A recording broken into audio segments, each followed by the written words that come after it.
right, let's listen to these jokers on CNN trying to say that President Trump isn't fit for office, and these are the same guys on CNN who essentially pretended that Biden was sharp as a tack. Okay, Jake Tapper said he didn't see anything, and we all saw what was going on with Joe Biden. So let's have a listen, and then we'll just give our very straightforward reaction because these guys are just, let's listen. Dr. Jonathan Reiner, who served as the late Vice President Dick Cheney's cardiologist for years, was among the many observers alarmed by what he saw from President Trump last night, his behavior. He posted on X, quote, alarmed. "I'm seriously concerned about the health of the president," and adding, "No one should be happy to see the president like this. He looks unwell."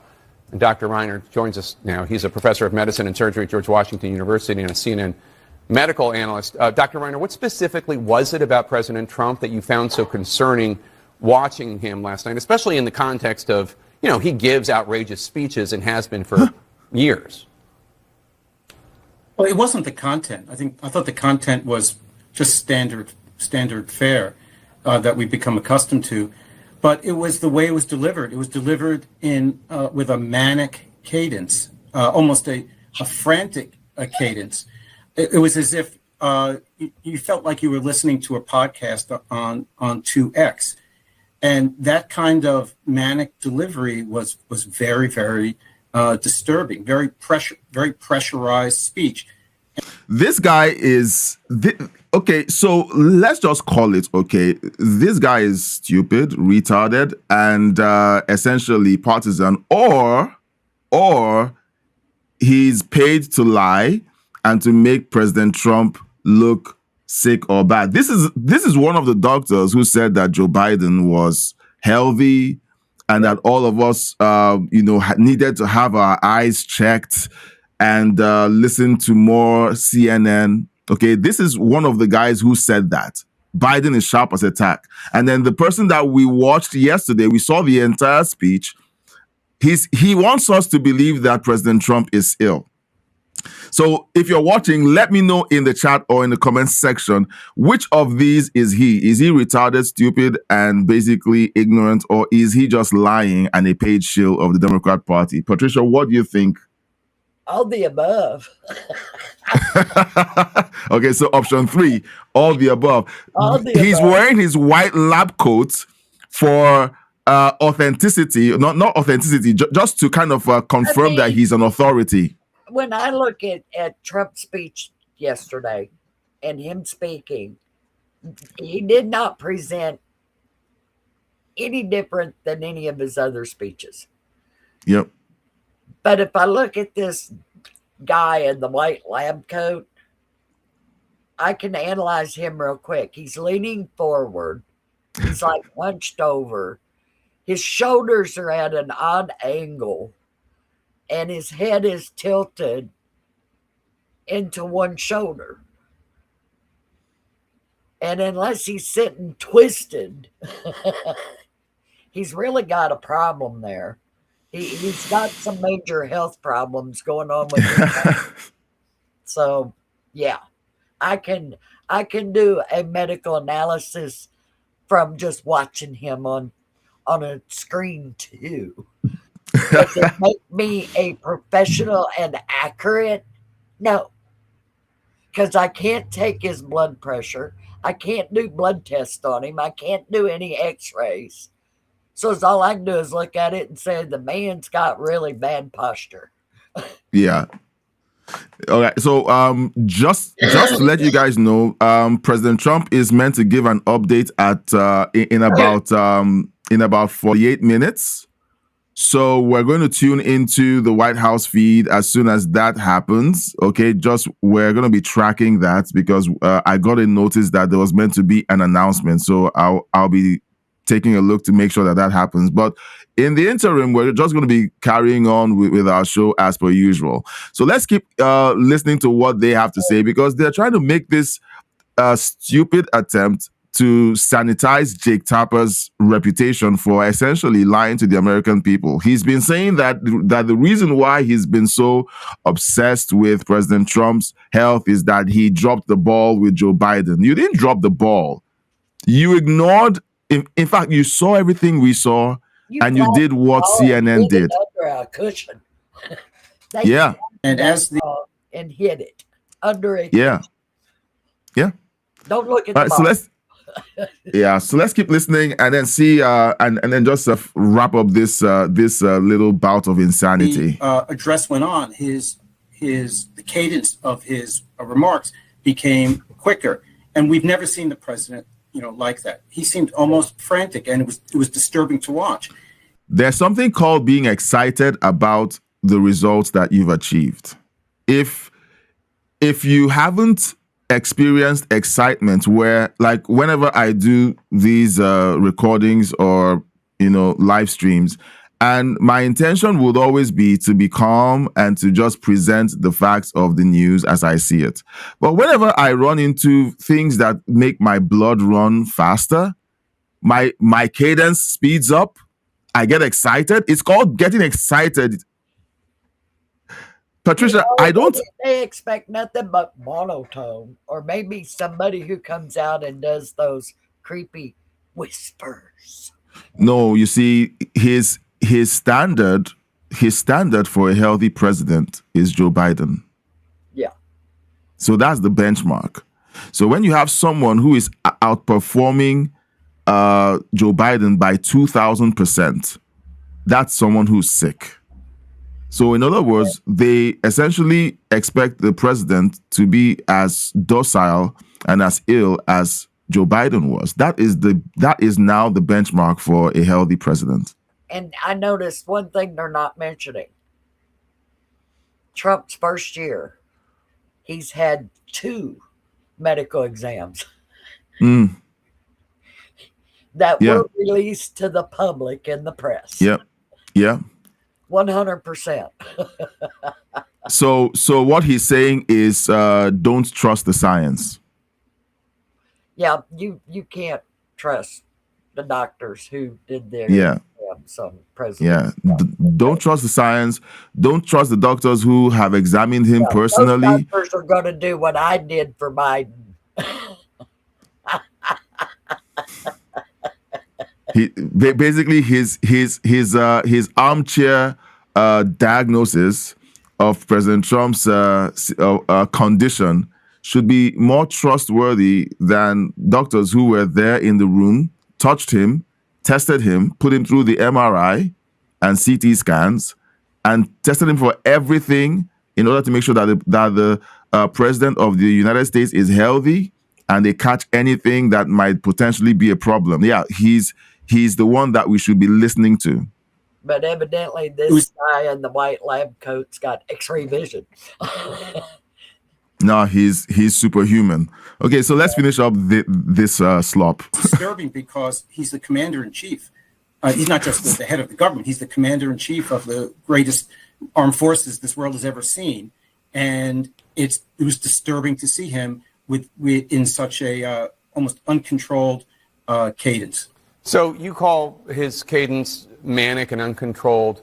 And then earlier today, and this is not the first time this has happened, the president appeared to be struggling to keep his eyes open during a public White House event in the Oval Office.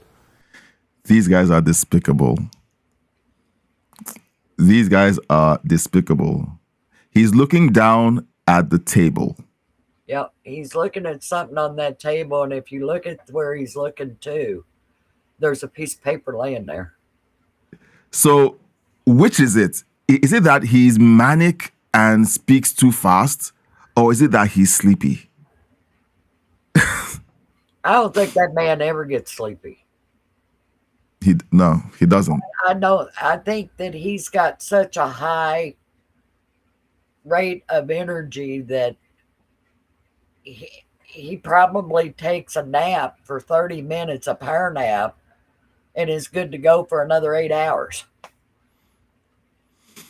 All right. So anyway, let's know in the chat what you think of CNN's breakdown on President Trump's health. They didn't talk about the fact that the United States has been winning under this president.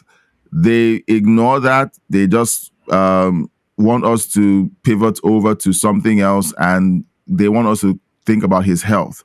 CNN is talking about his health, TDSBC is talking about Epstein files. They all want to distract from the fact that the American people are getting what they voted for, and the president is delivering on all of his campaign promises. Out of 20 campaign promises so far, I think now he's on number 13 or 14 with the signing of the CBD bill, not the bill, but his executive order to essentially change the classification of CBDs in order to allow for more research into how it can be helpful or beneficial to certain types of ailments. Okay, so. But you know what? I don't know how they can expect us to believe CNN when they lied so bad about Biden. And now they're coming out with statements about President Trump, and we're supposed to believe them? If you don't believe them, there's something wrong with you, Patricia. There's something totally wrong with you. You're supposed to believe them because they're CNN. No, they are CNN. They have the credentials. They had people. They had Christian Amanpour during the Bosnia Serbian war. They had all of the crying. What's his name? The Vanderbilt boy who pretends like he's down to earth and cries at everything that he sees. Forgotten his name, the blonde guy. They have him crying routinely about people's misfortunes. They covered the war in the Gulf, with soldiers firing and doing all of that, and then they also pretended to be in Syria when the prisons were freed, and they staged the freedom of one of the prisoners in Assad's jails. Well, they're CNN. We should trust them. But we're stupid not to trust them. We are ignorant hicks if we don't trust them. That's essentially what they are putting out here. So let's move on to the next story. Okay, so the BBC is being sued by President Trump for $10 billion. We have this politician essentially trying to say that the BBC should not pay Trump $10 billion. And let's hear his bold, courageous take on this open and shut case. Let's listen. Donald Trump is coming after our BBC. Our? He's suing it for $10 billion. But really, he's trying to destroy it. But instead of standing up for Britain, the Conservative Party is helping him do it alongside. The BBC tried to destroy President Trump. He's only returning the favor. Don't you think so? Oh, yeah. He's going to help. He's just returning the favor. He's going to help clean up Britain. And I heard, I saw a video. I saw a video by Kemi Badenoch. She's one of the conservatives, and I've been told to research her, and I keep forgetting to. But I saw a video by her, and she's basically saying that if President Trump succeeds at winning the lawsuit against the BBC, that the British people will be the ones to suffer the consequences because the British people are the ones funding the BBC. And I'm like, well, thank you for letting us know. That means that the British people need to take the BBC back. Yep. If they're talking that way, for it, then they own it and they should be running it. Yeah, they should be running it. They should essentially roll over that cost over on the people who made that horrific decision. I mean, it's really simple. If someone was complicit in smearing President Trump in order to influence the U.S. presidential elections, if someone was complicit in creating that video that was used to imprison January 6th defendants like Enrique Tarrio, that was jailed for 19 years. Well, he was put in jail for 19 years, and he wasn't even at the Capitol. He was put in jail because he was in a chat room. I think the people who made those decisions should actually, pay the 10 billion. The British people have to say, okay, if the BBC loses this case, they are the ones who are going to be paying this. They should be bankrupted. They should be made to feel the pain. This is the kind of thing where once you see it done, anyone who even dreams of doing this again in the next decade or next 100 years will think twice. Yeah. Well, let's keep listening. Reform. His lawsuit uses the words of Liz Truss and Kemi Badenoch, both so desperate to attack the BBC and fawn over Trump that they're helping him destroy one of our greatest national treasures. We can't let Trump get away with this. The BBC mustn't pay him a penny of your money. Instead, it should fight back. Trump stood in the Oval Office and lied about the BBC on global television. I'm suing the BBC for putting words in my mouth. Literally, they put words in my mouth. They had me saying things that I never said coming out. I guess they used AI or something. So I say this, let's take Trump on. The BBC should sue him right back for $10 billion. We've had enough of his lies. We've had enough of Trump attacking our country. It's time to stand up for Britain. It's time to tell Trump, enough is enough. So this is one of the morons that is running that's in Parliament in the UK.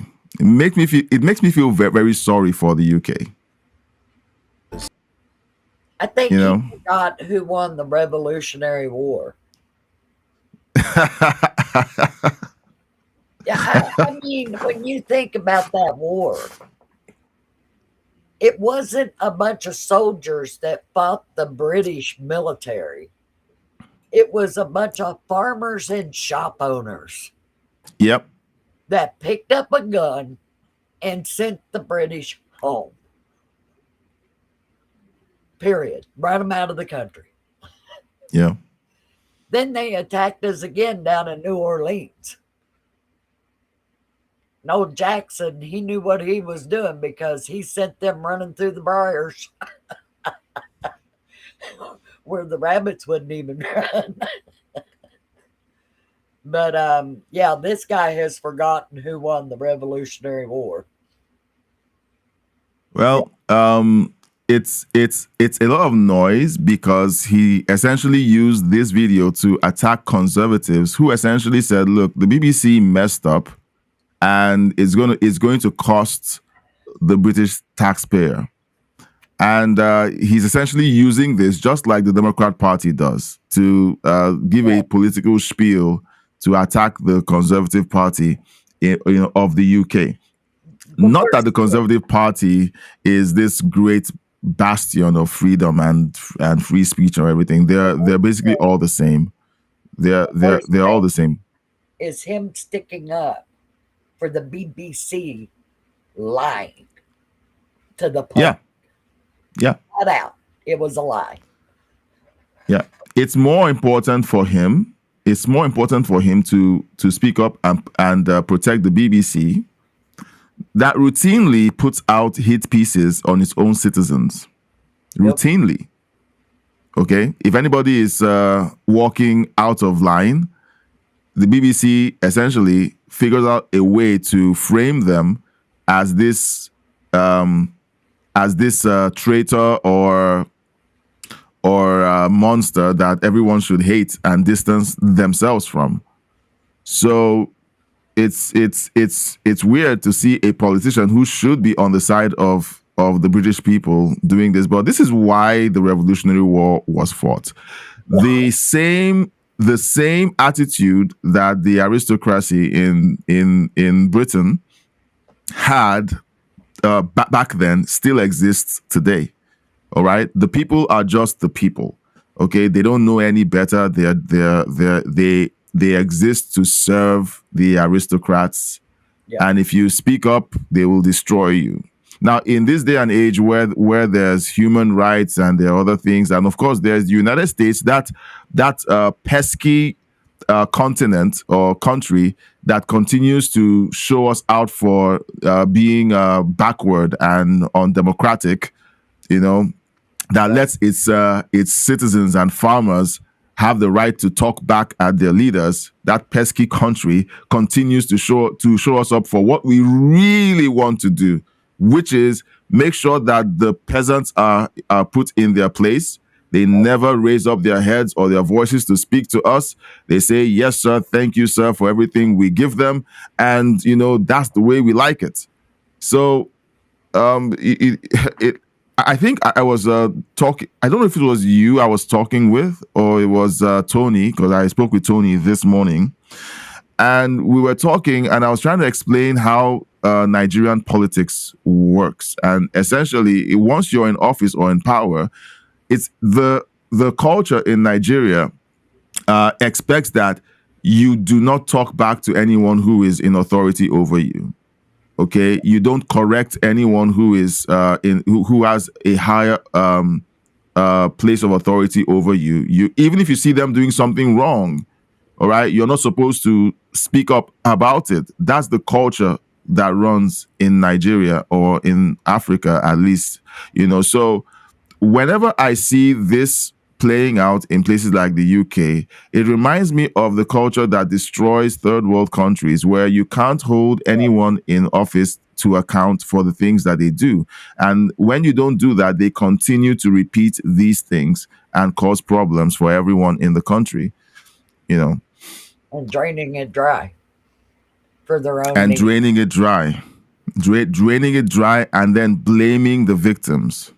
They're like, you guys need to, to wake up and stop complaining. You just be patriotic. It's crazy. Now we're going to start talking about other countries right now. We're going to start with Australia.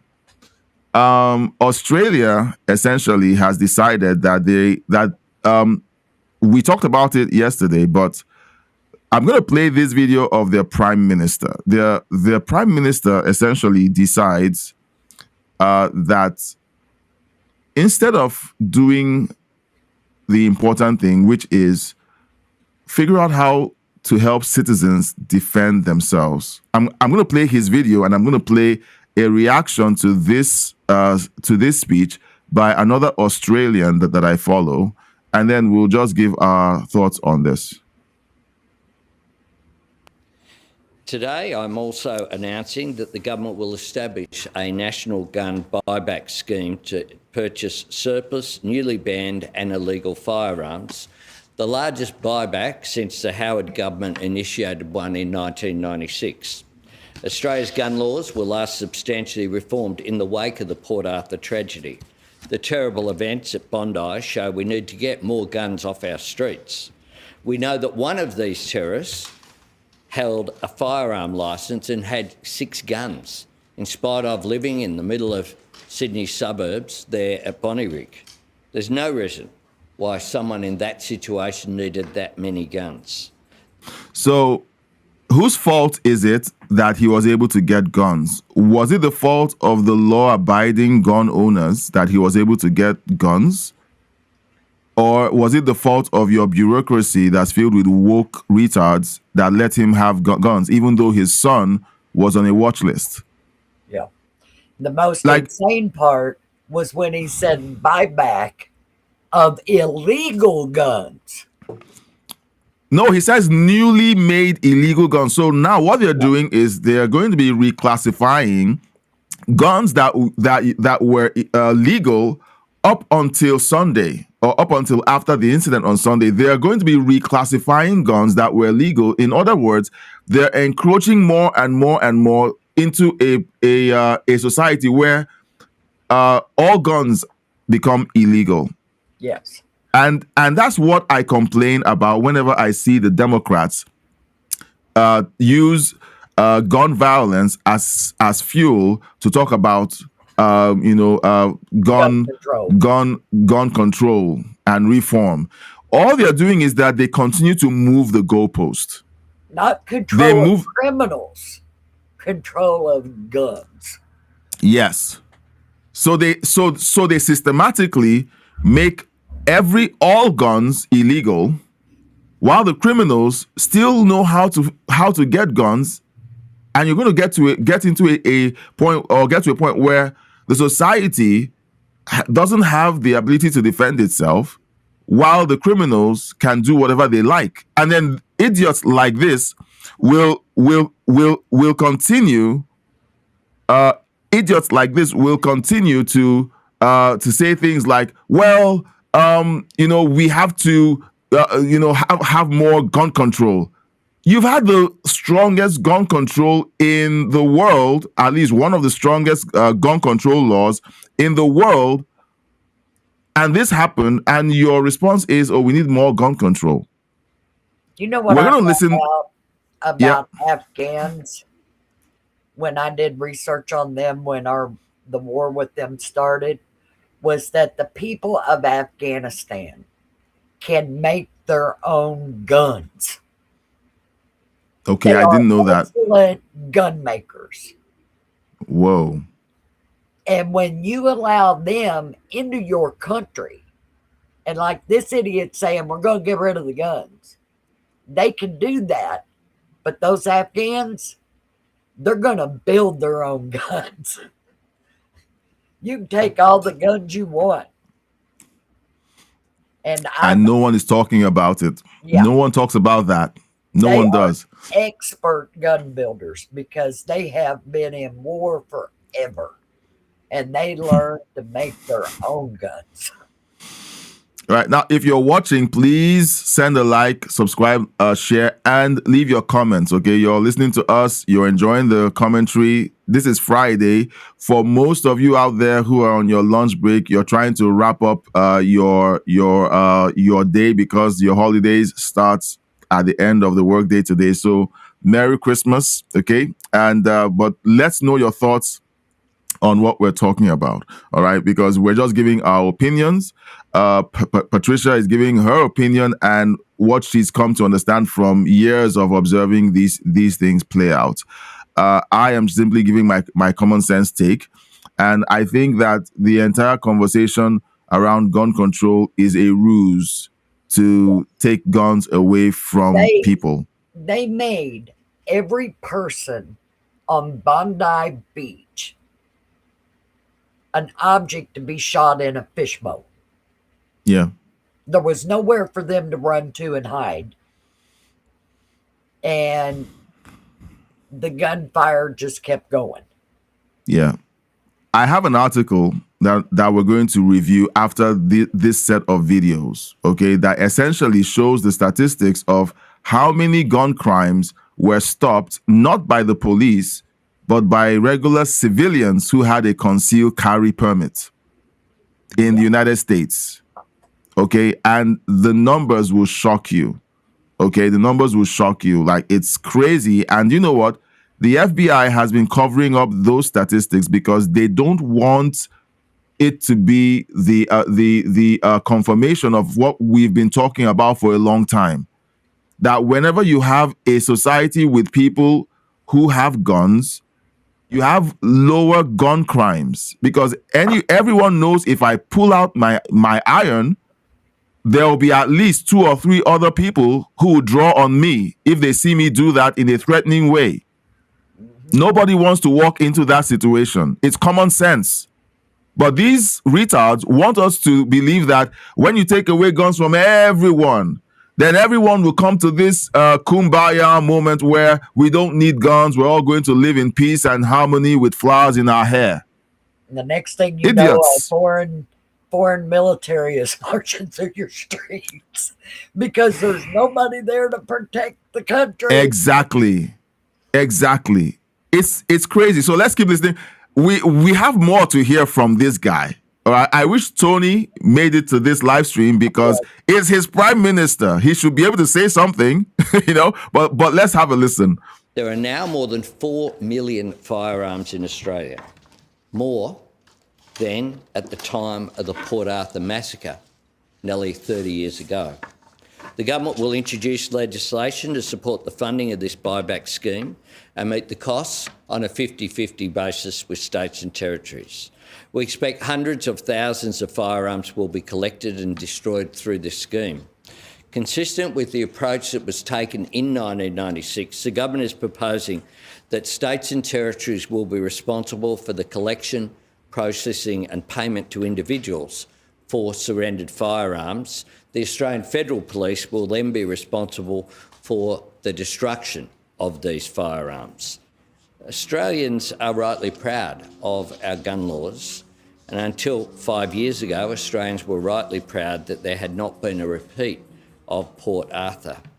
They were rightly proud we're not home to the constant carnage we see in some countries.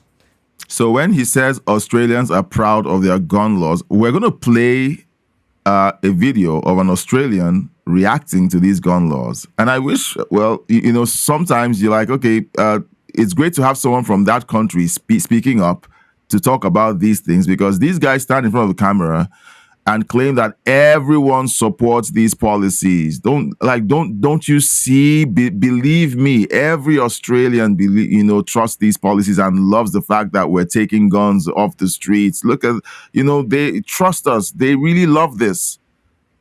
But there have been, of course, incidents in both Queensland and Victoria that have seen so-called sovereign citizens murder police officers. We will introduce this national buyback scheme to get guns off our streets and to help to assist to make all Australians safe. Okay, so that's his pearl of wisdom. Now here's an Australian reacting to this ludicrous statement by the Prime Minister. But of course, they were ultimately stopped with guns. One of the only ways to stop bad guys with guns. Good guys with guns, yeah. Good guys with guns. I feel so defeated about it all because our politicians are doing nothing. Not even that. They're actively taking measures to make it worse. Our retarded Prime Minister's response to this is like, oh, you know what will fix it? We'll take away more of Australian rights in their guns so they won't be able to defend themselves when another attack happens. You friggin' retard! That's his response. When it's these policies that have bloody caused half of this crap. And his response is to actively make it worse and make it harder for Australians to defend themselves. And if this scumbag couldn't get a hold of a gun, he would have used a car. He would have used knives. He would have used any other, thing that he can get his whole hands on to cause mass casualties. All right? When someone is committed to perform violence, they will friggin' find a way. And so what you have to do is empower the people to protect themselves. Because in the seconds where a travesty happens, where some psychopath wants to come and kill you, and in the seconds that they have to take people's lives, never fear, because the police are 40 friggin' minutes away. Yeah, you can rely on the police to protect you, just like this bloody attack did. Our politicians are retards. But of course they will. So, oh, we're going to have another Prime Minister coming out and saying that people are driving by his house in the middle of the night screaming "retard." Oh boy, it's when I've said this again and again and again, and whenever I hear people like Shad on the screen there, he runs a YouTube channel called Shadiversity. So if you want to hear more from him, you can go over. But he doesn't cover news and politics. He covers entertainment that's niche to. He's a sword enthusiast. He talks about sword play in movies and so on. So that's what he does. But when you have people like him beginning to talk about politics in spite of their niche, there's a huge problem. I know there's a huge problem. I know why he's upset. There was a bunch of people killed and injured and terrified that had no recourse whatsoever to keep themselves safe. Yeah. No recourse. There was no heroes there to rush in and stop the bullets. Yeah. And even if the heroes were willing to, the government took away their guns. Twice. Yeah, the one guy that did was shot twice, and come to find out he's a Muslim. Yeah. Now he's a target. Yeah. Now they're sending him hate comments, telling him how he's a traitor to Islam. They're threatening his life. Yeah. The religion of peace, ladies and gentlemen, the religion of peace. If okay, so this is not about Islam. Let's stay on topic with the politicians trying to take away the guns from the Australian citizens. So let's just stay on topic. But it's really hard to, when you see some of these things bleed into each other. A Muslim protects Jews who are being murdered, and the people, other Muslims who celebrate these kinds of things, hate him for it. Now, I promised that we would cover a story or a report. I'm going to read a report on a website, but let's watch this video, because whenever we talk about the fact that an armed population is the first step towards reducing gun crimes or violent crime, it's like, how does that work? How does that work? I thought more guns means more violent crime. No, that's not how it works. How it works is people who feel like they can step into the public and whip out a gun and intimidate everyone around them would know that there will be at least 5 other people in that vicinity that would fill them with holes if they attempted to do that. It would work for banks. If you had a bank full of people coming to drop their money and they were all carrying, and bank robbers stepped into that bank, they know what's going to happen. The teller is carrying, the bank manager is carrying, the guard at the door is carrying, the customers are carrying. You don't walk into that space expecting for everything to work out as planned. So let's watch this video. I hope YouTube, because guys, YouTube has been messing with a lot of YouTube channels, especially channels that are conservative, and I feel like playing this video is an excuse for them to do the same thing, because here's what this video talks about. It tells us how the FBI under Joe Biden essentially suppressed data that shows that civilians have stopped many violent gun crimes by simply being people who carry themselves. So let's have a listen, and then we'll read the article that she's referring to.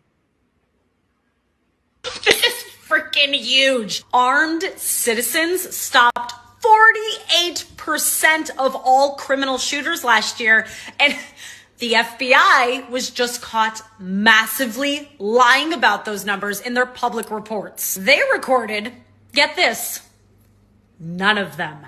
0%. Now, you and I and everyone else have seen those local heroes on social media, but rarely do we ever see these stories in mainstream media. Well, the script is about to flip, because a new study by the Crime Prevention Research Center reveals that armed civilians stopped over 1/3 of active criminal shooters between 2014 and 2024, nearly 10 times higher than FBI's reported 3.7% average. And again, with even more Americans getting armed post-2020, just last year alone in 2024, civilians stopped half of all criminal shooters. Yet, as I just stated, the FBI recorded 0 of them. You might be asking, how is this possible? Well, while digging for the study, researchers found that police were often falsely credited instead of the armed civilian, which is a recording pattern that clearly increased over the last 10 years. But now this begs the question, why would they work so hard to hide the significant benefits of an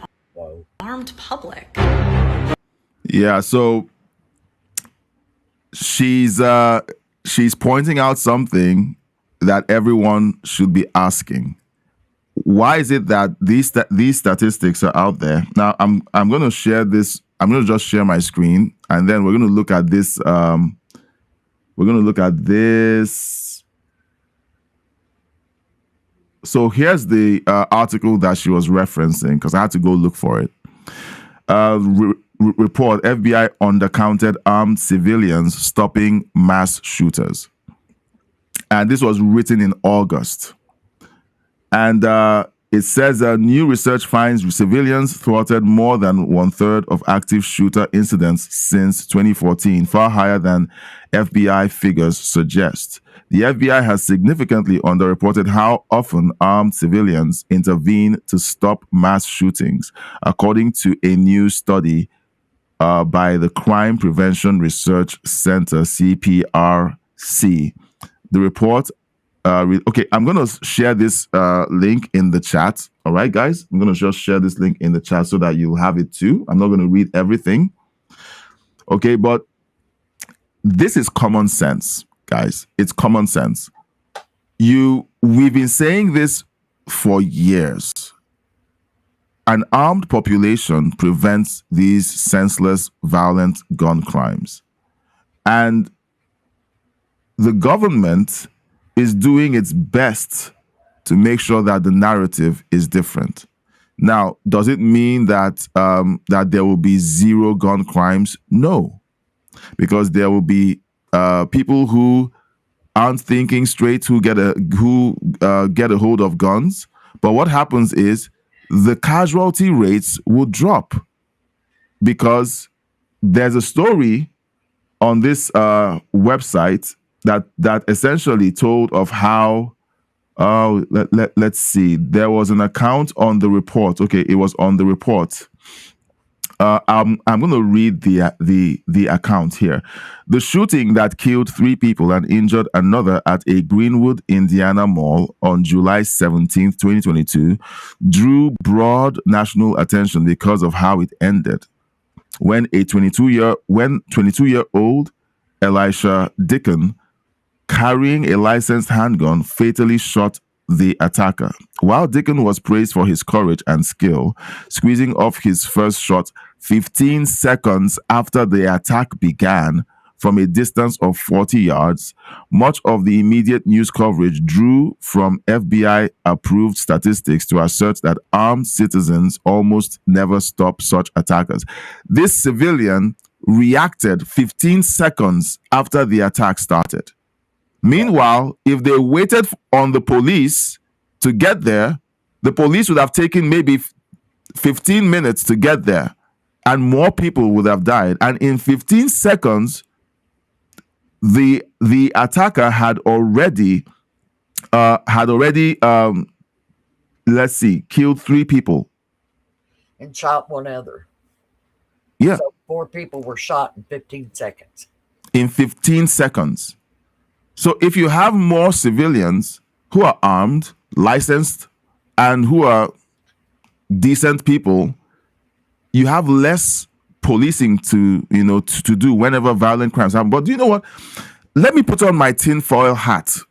Okay, is it possible that that politicians would rather have more crime so that it justifies bloated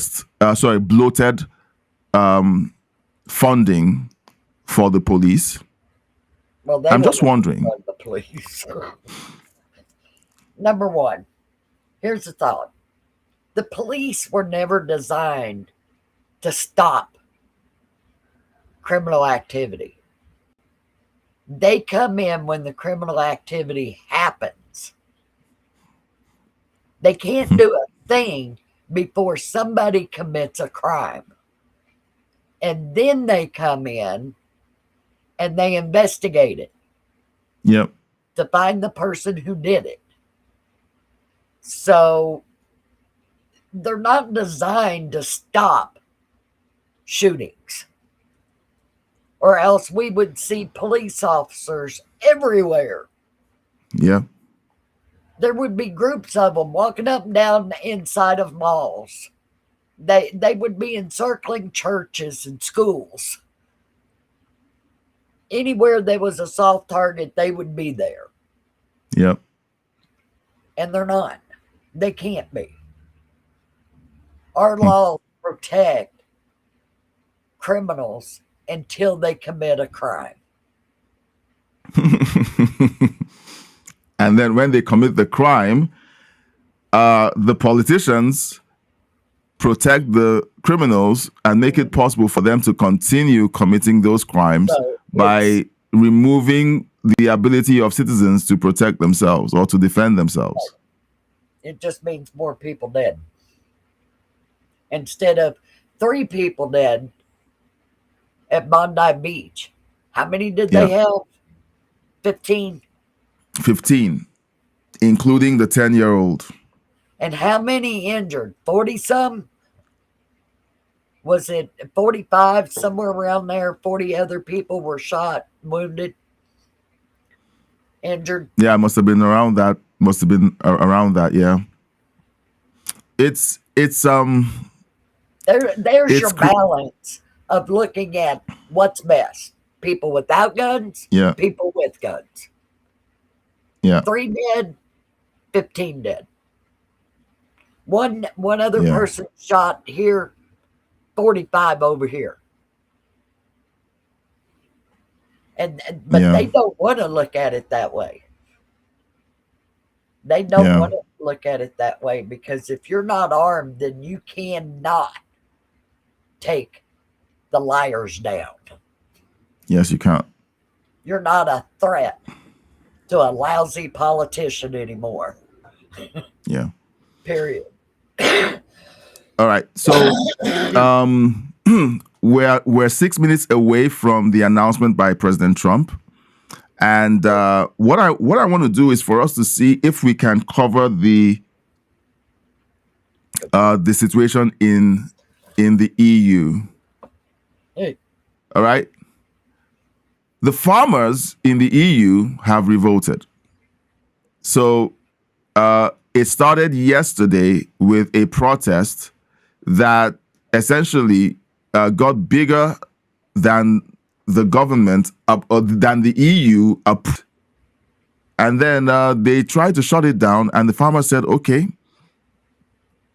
since you're trying to silence us, we're going to, go all out. So here's the footage from yesterday. We didn't cover it yesterday, but I think we may have mentioned it. I'm not sure.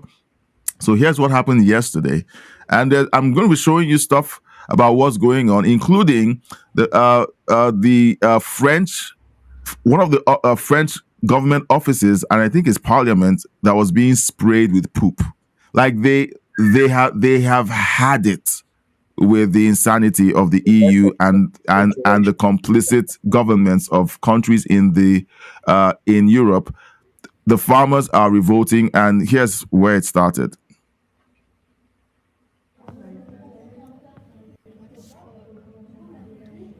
Oh, that's mostly peaceful. Well, it's definitely not peaceful. They are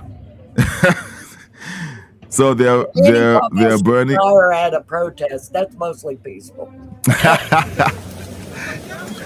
Yeah, it's a mostly peaceful protest. They're trying to roast marshmallows, Patricia. They're preparing to roast marshmallows. Boy, them pirates are so that was one scene from yesterday. Let's get more footage. They essentially, I have several angles. Which country was this in? That was Belgium. Belgium? Yeah, that was Belgium. Meanwhile, in France, you had them spraying government buildings with poop.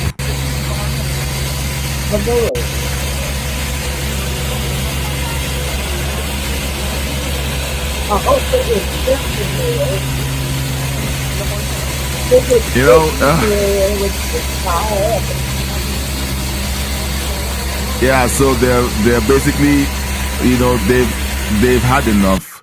Look, whenever you have people reacting this way, okay, here's a poop off. Okay, they're trying to spray poop while the government is trying to spray water to clear the poop. It's a poop off.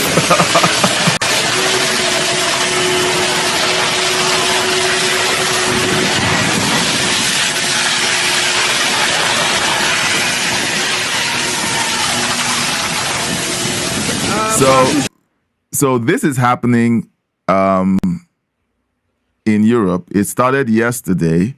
It spilled over into France. Now it's winter.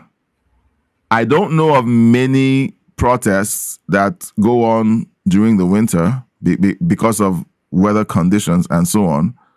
But it's likely that this is going to spin off into a wider revolt around Europe because the EU has been pushing draconian legislation to destroy farms and farmers. They control prices. They've done so much to reduce the capacity of farmers to grow food, and they are essentially trying to replace the regular private farmers with big corporation farmers that are government controlled. That is the plan. So anyone who's out there saying, well, why are they overreacting? They've tried diplomacy. How much farmland has China bought up in Europe? Sorry, you were breaking up. I said, how much farmland has China bought up in Europe?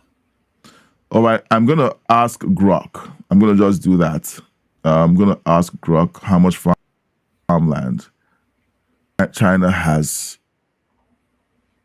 I have a video up here, a post.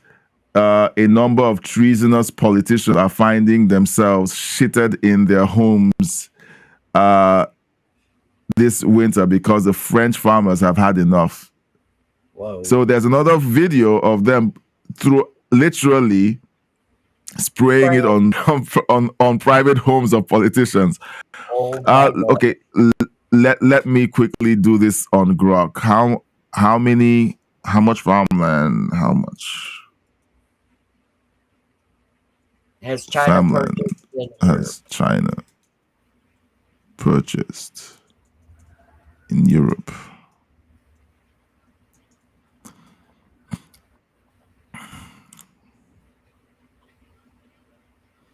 You know, there are people who say, well, it's a conspiracy theory. Chinese entities own or control relatively little farmland in Europe. That's the report coming from. So China is buying farmland in Europe. Yep. Chinese overseas land acquisitions tracked by organizations like Land Matrix focus primarily on developing countries with global figures around 6.5 million hectares, mostly outside of Europe. Well, because here in America, we had over 150 food processing plants to burn to the ground. And then China announced that they were building food processing plants on this farmland they have purchased all over our country. Oh, really? And they've also bought Smithfield Hams, a producer of hams and bacon and sausage. And when Biden was going out killing all the chickens, they were supposed to kill the cattle. And then he was killing the pigs.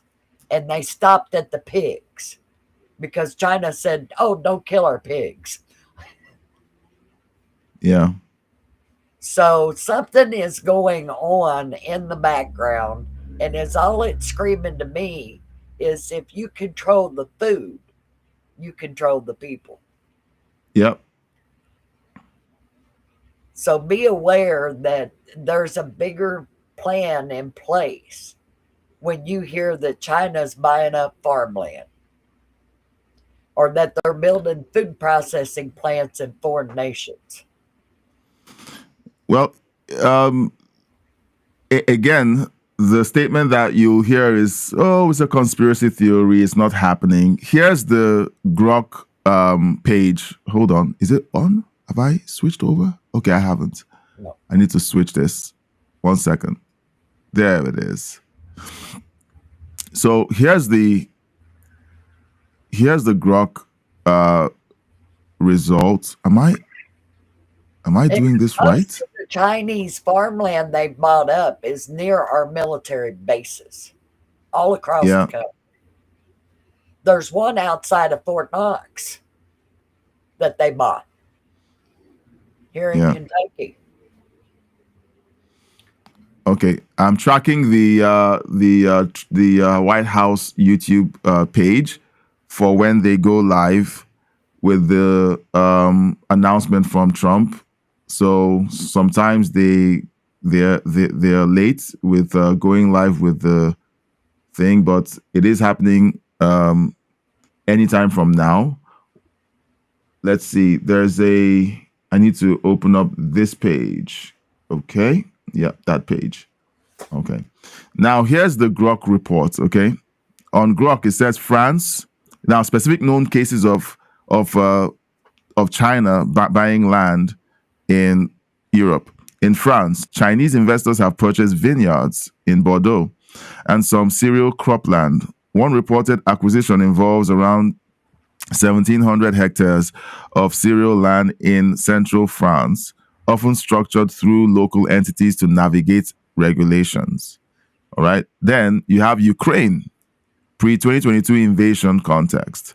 A 2013 deal with Xinjiang Production, a construction corporation, a Chinese state-linked entity, involved leasing or accessing up to 100,000 hectares initially, potentially expanding, focused on. I need to switch to my other AirPods. This is running low. I ordered a new set of sorry, this is I need to stop this from playing. Sorry, that's my AirPods. I ordered a new set that's wired, so in a few days it should arrive, and then I'll stop needing to switch AirPods midstream. So there are purchases happening of Chinese entities buying up property in Europe. Yeah. They've done it in America. Where else are they doing it at? They're going to control the world's food source. Yeah. They'll keep doing it. They're doing it in Africa. Yep. They're buying up water rights in Africa. Wow. And yeah, it's been happening for 10 years. People have been talking about it for 10 years, over 10 years. And people are like, well, no, it's not happening, to, well, it might be happening, to, why do you care that it's happening? Because China has promised that they are building a nation to take over the entire world. Yep. They are building an invasion force military, and they've got no reason to, except to attack somebody else. Yeah. I love these farmers using manure for a weapon. Look, when you have farmers who, well, first of all, I think in Europe, correct me in the chat or in the comments section if I'm wrong, but I think in Europe, if a farmer dies, the government might be able to take back the land. They are trying to write legislation where the land returns to the government if the owner dies. So they're working hard to cut out in the inheritance of landed property. Wow. which is a betrayal of the citizens. It's like it's happening. I Do think it's those happened. citizens realize that if their country no longer grows a food source for them, that they could all end up starving during a war because they won't be able to get the resources into the country? Well, most of the countries in Europe are you see, Europe doesn't have Gesundheit. Thank you. Most of the countries in Europe, of course, don't have the same freedoms that we see in the United States, and whenever you see these things happening across the pond or in other parts of the world, we need to remember that these citizens essentially have limited recourse. They try to work through the existing framework to lay out their grievances and their concerns. But when increasingly governments in Europe and in most parts of the world continue to lean into a globalist agenda, they increase their disregard for their citizens. So when citizens say we don't want this because of the globalist leaning of their governments, they continue to see that the governments keep promising that they will look into it, but continue to ramp up on the things that they complain about. And when that reaches fever pitch, you have people doing this. Now, this video up here shows French farmers have had enough and they're throwing away EU flags. Now, this hasn't been community noted, so this might actually be authentic. Like, this is happening in Europe right now. Now, my question is, what is the EU? Okay. Back in the early to mid 90s, when the idea of the EU was being discussed and I picked up on it, I was in middle school at the time. I was in middle school heading into high school, and I was paying attention to all of this stuff. And it was more like, okay, well, they want one currency. They want to strengthen their ability to compete economically, and everyone seems to like it because they need something to equalize against the United States, China, and Japan, and all the EU and all the countries that sign into the EU would have that benefit. And you can cross borders without a passport. They had all of these nice things that they were selling to the citizens of these European countries. Over 20 years, 30 years down the line, we're seeing that the idea of the EU essentially is globalist control. Yep. Because you have unelected bureaucrats telling citizens what they can or cannot do in their own countries. I don't understand what the EU why the EU has so much power over countries in Europe who didn't vote them in. Well, it's like somebody had told me that it was like when one of the European countries went into a nosedive of failing, it would affect everybody in Europe. And now, with the EU in place, say, for instance, Italy takes a head dive, the rest of the countries can prop Italy up to where they won't completely fail. Well, I think that's a bad thing because, like welfare, it creates a dependent person. It creates someone who feels like I don't have to do what I need to do in order to keep myself and my family alive. I can always depend on the government to rush in and try to save me from my own bad decisions. And so when you have people like that in the society, like we see, we were talking about the EBT cards. They spend other people's money like it's like they're you see them at Walmart or at the mall, and you look at your cart. Okay, you have to measure what you're buying carefully because you're on a budget. But they consistently go to the mall and fill up their carts with all kinds of rubbish, including candy and sweets and pop and all kinds of things, because they're on an EBT card. And the excuse is, well, poor people need some dignity. Okay, so how about the people who are actually paying the taxes? Okay, how dignified is it for you to be the one paying the taxes that essentially allows these people to live large and spend as much as they like on groceries and sweets and everything unhealthy? Meanwhile, I can't even fill up my shopping cart. And right beside me is someone who's on an EBT card. I can see the card, and I know that it's my taxpayer money that gives them that dignity to be able to do that.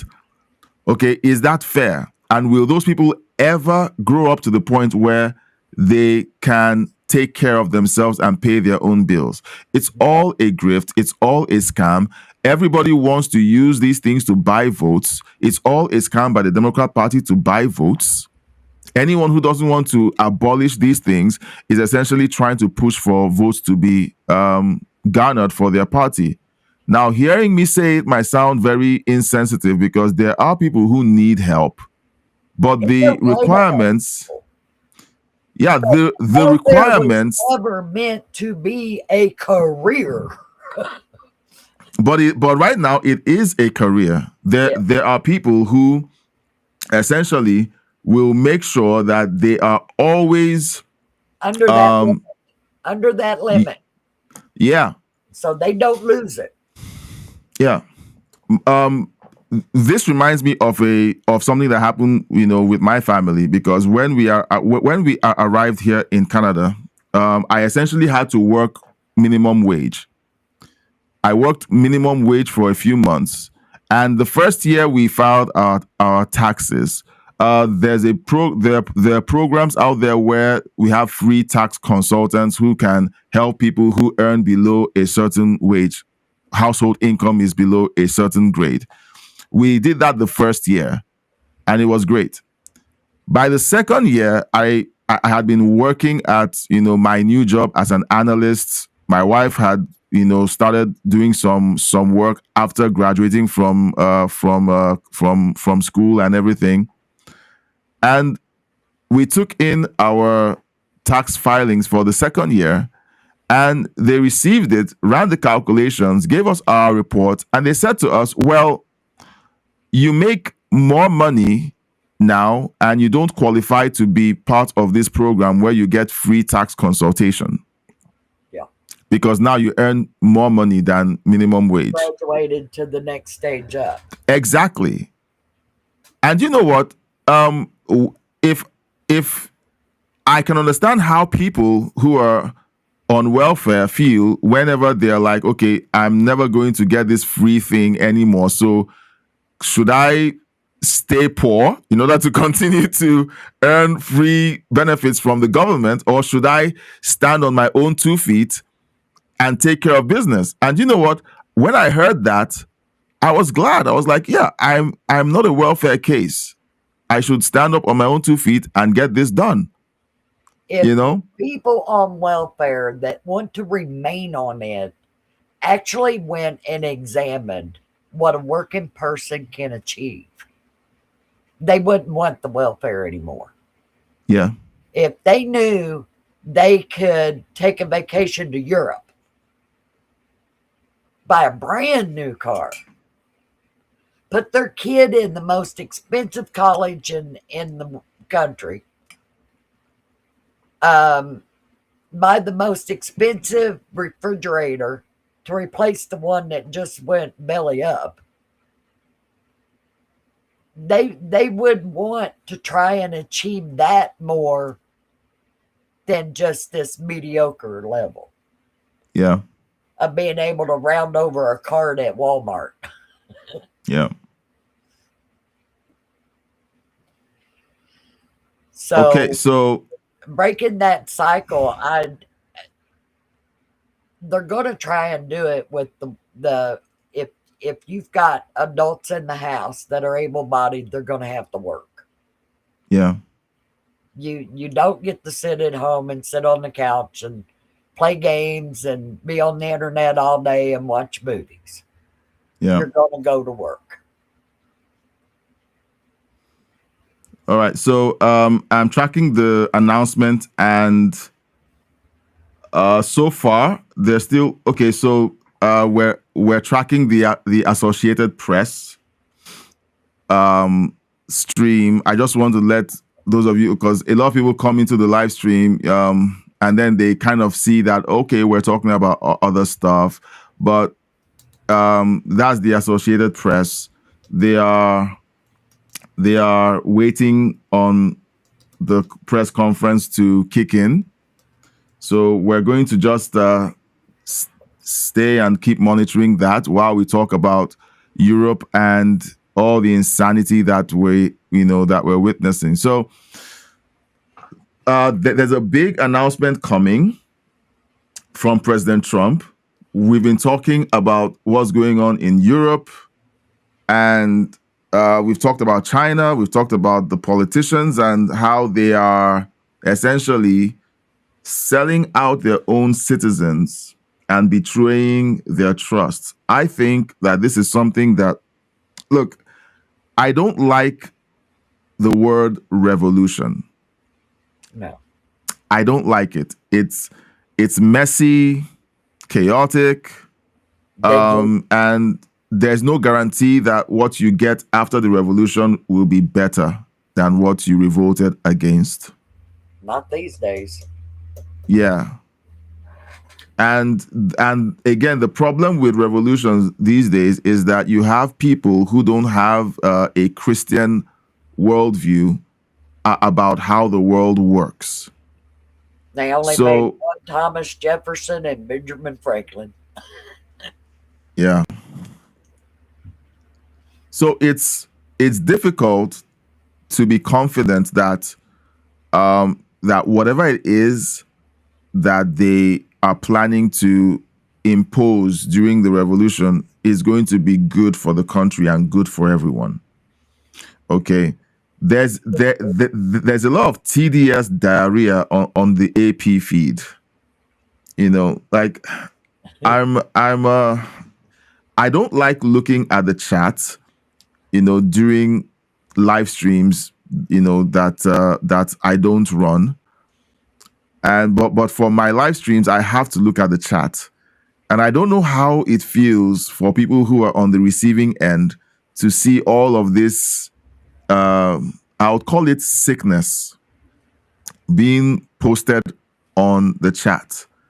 Because rational people don't talk like this. No, they don't. All right. I'm looking at the chat here and I'm seeing phrases like "kirk him." These might be bots, but this is a chat here that's saying "kirk him." That is Kirk President Trump, and we know what that means. Oh, they failed. Well, they're still putting out stuff like this, and it is insanity like this that, like whenever I see this online, it's insanity like this that I believe will be like a precursor for people to willingly promote and ask for a full-blown police state. Because you're like, who talks like this? These are sick people. Get them into an asylum. Get them into, they can't be out there with the general public. But you know what? Most of these people here are bots. Most of the posts in the chat, in the live chat that I'm looking at right now, are bots. One thing I do know, anybody who posts something like that on the internet and thinks they're safe to do it, be it bot or otherwise, they're not. Yeah. Because I will guarantee you that Homeland Security can trace them right to their keyboard. Okay. They are not safely hidden away amongst the internet connections. And a lot of these people have found it out by answering a knock at their door and getting read their rights and escorted out of their own home in handcuffs Yeah. for making these threats. Well, unfortunately, it's hard to have a strong conviction on how this should work. Because personally, I would say anyone who says anything as incendiary and as threatening as this, yeah, they need a knock on the door. They do. They need a But wake up call that you just don't go around doing this. yeah, but on the flip side, you have incidents like what happened after January 6th, where the FBI is used to intimidate and to persecute people who were simply at the Capitol protesting a perceived injustice, not violent at all, but simply because they happened to be standing in the hallways of the Capitol building. After being waved into the building by the Capitol police, they are now being told that they're terrorists and that they were part of an insurrection. How does that make any sense to anyone? So it's easy to say, yeah, it's easy to say let's use Homeland Security and all the tools available to the government to track these jokers down and essentially get this cleaned up.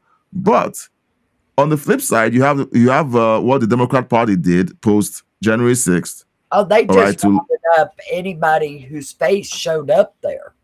Yeah. No cause to arrest, just that the picture of their face was there. And the way they voted, they're like, okay. On the online threats, yeah, they copy the post. They trace them off to other videos that these people have watched and made comments on.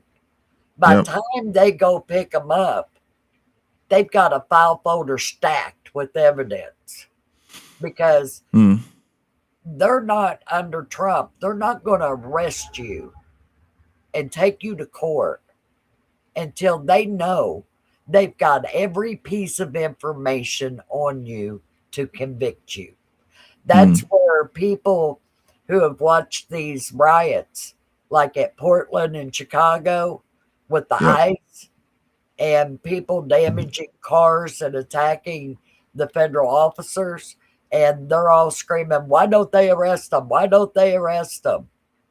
Trust me, they're getting arrested after all the evidence is in place to convict. Because Homeland Security ain't going to waste their time on picking people up and then having a judge dismiss it. Yeah. They're going to take them in with undeniable evidence that this person is a danger, that they're making threats against people, they're inciting violence and this type of thing. So just be patient, sit back and watch it happen, because nobody's following that 15 people got arrested last week for attacking ICE. Or that there was 7 of them arrested for attacking ICE. Yeah. That part's being kept really quiet for some reason. I guess to keep the riots down. I don't know. Well, simply announcing an arrest isn't the right play, because what would happen with CNN and TDSBC is they would essentially say, well, look, this sends a chilling effect that says you can't speak up against this regime. Well, even CNN isn't reporting the convictions. There's one guy that got 17 years in federal prison. Okay. And nobody's reporting it. And the reason why is because the left is wanting to incite this violence against ICE Yeah. without alarming the people that they're getting to do it are going to end up losing their lives. Mm. They're going to be in prison. They're going to come out of prison with a felony. It's going to make it very difficult on what jobs they can get hired to do. They won't be allowed to own a gun. That they will have all sorts of restrictions against them after being charged and convicted of a felony. Yeah. And it's going to destroy their lives. And nobody's going to come to their rescue. George Soros isn't paying their lawyer fees. Hmm. He's not bailing them out, but he's paying for them to be at the riots. He's paying for them to be there to do the destructive part. So it's something that people don't realize what's going on behind the scenes. Yeah. And yeah, they are arresting them. They are charging them. They are taking them to federal court, and they are getting convictions. All right. I want us to kind of take one of the comments. We got a comment on yesterday's video that we did last night, and I want you to give your thoughts on this comment. I'm trying to bring it into the. I want to bring it on the screen before I read it. Okay, so this commenter, Bunny Springer 7999 says, I find it odd that the left and Democrats are always against the military. My poor father, prisoner of war, World War II, must be crying. It's not odd. It's not odd at all. Mm. When you look at the takeover of Venezuela, is the Venezuela army marching in the streets of Venezuela? No. It's the Cuban military that's marching in the streets of Venezuela. Mm. Because Morado knows that the Venezuelan military will not fire on Venezuelans, but the Cubans will. Mm. That's why the Dems are against our military. Mm. Is they know that they would never stand with them on taking this country down. Mm. And if we ever go into civil war, the first call the Democrats are going to make is, President Xi, can you please come help us? Mm. And then you'll have Chinese boots on the ground. Because that's what they do. Call for help. Cuba, help me. Right now he's asking Colombia to help him. Because his own people aren't going to stand with him. Yeah. They're not going to fight America. The Venezuelan people are not going to fight America. Mm.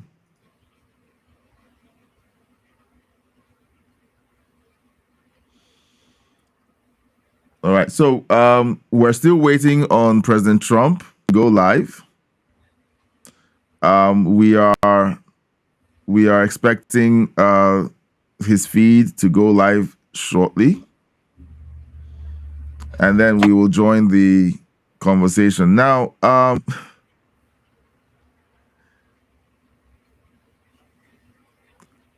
I should have brought this video up, but earlier in the feed, in the live stream, we talked about this doctor who wants all of us to believe that President Trump is losing it, that he's unhealthy, and that we should all be thoroughly concerned about the president's health because he was too energetic during his last address to the nation. So I just found a video where the same doctor was essentially responding to Biden's tripping over a sandbag back in 2023. Okay, and then hear what he has to say when he was essentially tripping over himself to make excuses for that incident. I'm going to just quickly play that video so we can all look at the hypocrisy of this charlatan. Everyone sees him for what he really is. Okay, let's all have a listen. Does anything about this warrant the questions that, of course, we're seeing predictably in some quarters about his fitness for office? No, not at all. Look, people have sort of this mistaken opinion that the president is like an astronaut and we're spinning them around in centrifuges to prove their fitness. But what we really ask for is mental sharpness and the ability to carry out the duties of his office. And I think the president has shown that. But the president is 80, and 80-year-old people fall. So you can see how he's doing his best to make excuses for Joe Biden. This is the same guy. This is the same guy who says to us, well, President Trump was speaking too fast, so there must be a problem there. And then Jake Tapper follows with, well, you can see him looking sleepy too. So which is it? He's too energetic or he's sleepy? This is crazy. This is the same guy. Okay? This is the same guy. We're supposed to trust him on his analysis of President Trump when he totally blew it on Biden.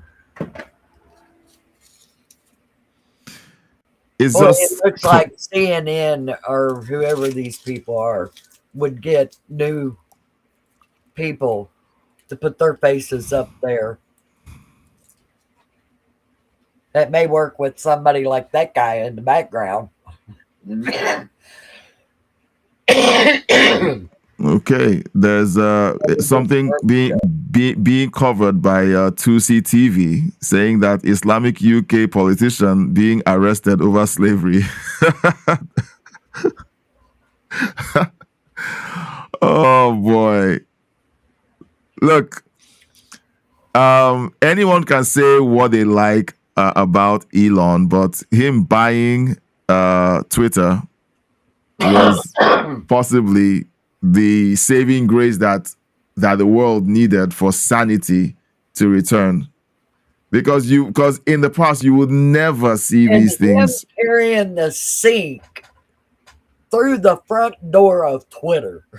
Yeah. And setting it down was the best one of all. The man has a sense of humor. He does. He does. Hey, anybody that can catch a rocket before it hits the ground has my undying admiration. And I can watch that video all day long. Oh, yeah. First time I watched it, I think my mouth hit the floor. Did you see the video of AOC calling him a moron? Saying that Elon I don't know. It's really weird to watch these people just trip over themselves to try to smear people that are actually building things that are making the world better. Well, a box of muddy rocks with all kinds of parasites crawling over them would have more intelligence than AOC does. And that's why we say stupider than a box of rocks. Oh boy. Chuck Schumer issues a dire warning that a media industry consolidated. Let me just pull that post on the screen so that you can see it. That a media industry consolidated to protect and defend Donald Trump is a great danger to democracy. What has the media been doing for Democrats for the last 50 years? The media industry has been running cover for the Democrats for over 50 years. Media industry. What media industry is he talking about? It's not the news media on TV and cable. He's talking about the independent news media on the internet. He's talking about the people who actually show up with the cameras to show you what's going on. The propaganda press. So exactly what the propaganda press does for the Democrat president then, or exactly what does the propaganda press do for every Democrat president? The Democrats are so shameless. Like, I got to the point where I started out being shocked. Then I moved over to outrage. Then I moved over to understanding. And then now I'm just observing. At first I was outraged. I was shocked at the brazen hypocrisy and lies that I saw on mainstream media. Then I got outraged the more I looked at it, because it was baffling that they could brazenly lie to my face, knowing that I know that they're lying, and they expect me to comply. I was outraged. Then I came to understand that this is the game that they're playing. They want to put out their propaganda out there as much as they can. They don't care about how you feel or think about it. As long as there are other partisan, gullible people, useful idiots out there that will swallow what they're putting out, they know they'll be fine. And over the last 5 years, they've gathered to the Democrat Party the unhinged, mentally unwell, and radicalized crowd that they currently have as their voter base. Now I've switched over to observing to see how this pans out. So that has been my own personal journey through this insanity. So when I look at it, I just try to find entertainment value, on this entire thing. But yeah, they're getting ready to go after the independents on the internet. They really got upset about what happened at the Pentagon. That Hegseth stopped the news media from just wandering around inside the Pentagon to come up with their anonymous source of what's going on. Yeah. And when that got shut down, they all walked out, and then the Pentagon said, well, shoot fire. Just invite those guys that show up every day on the internet to report the news. Invite them in as the press pool.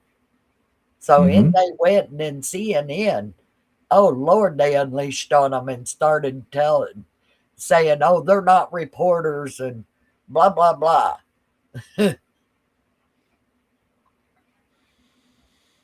So now out comes Chuck Schumer talking about the news media supporting Donald Trump. Yeah. And it's not your mainstream media that's doing it. CNN, ABC, CBS, all them, they're not doing that.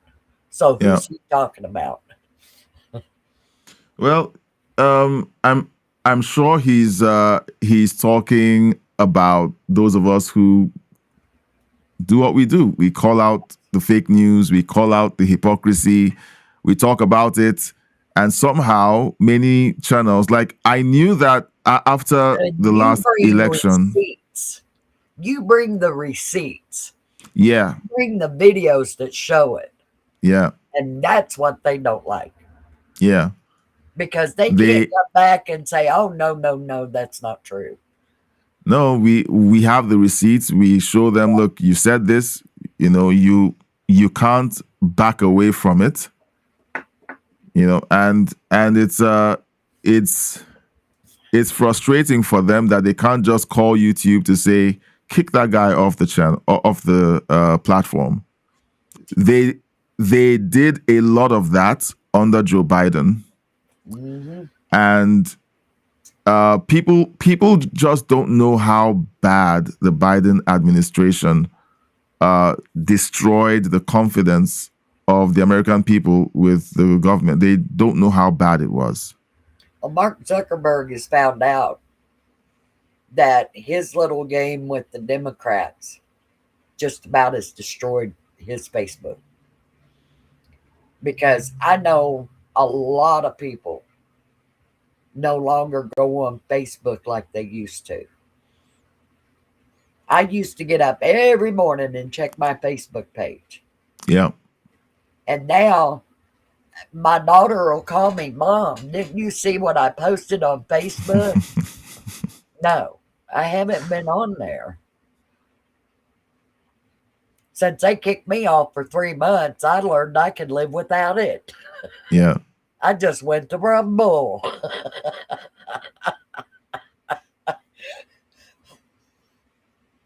But I mean, and once Zuckerberg lost my trust, was when he went over to China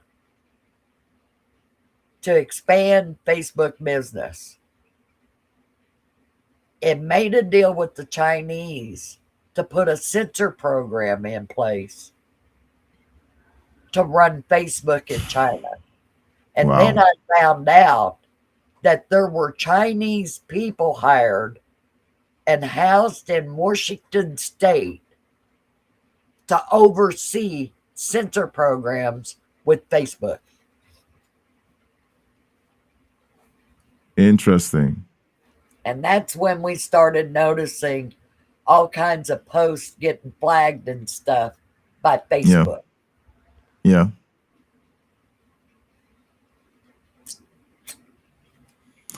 I don't trust any of them.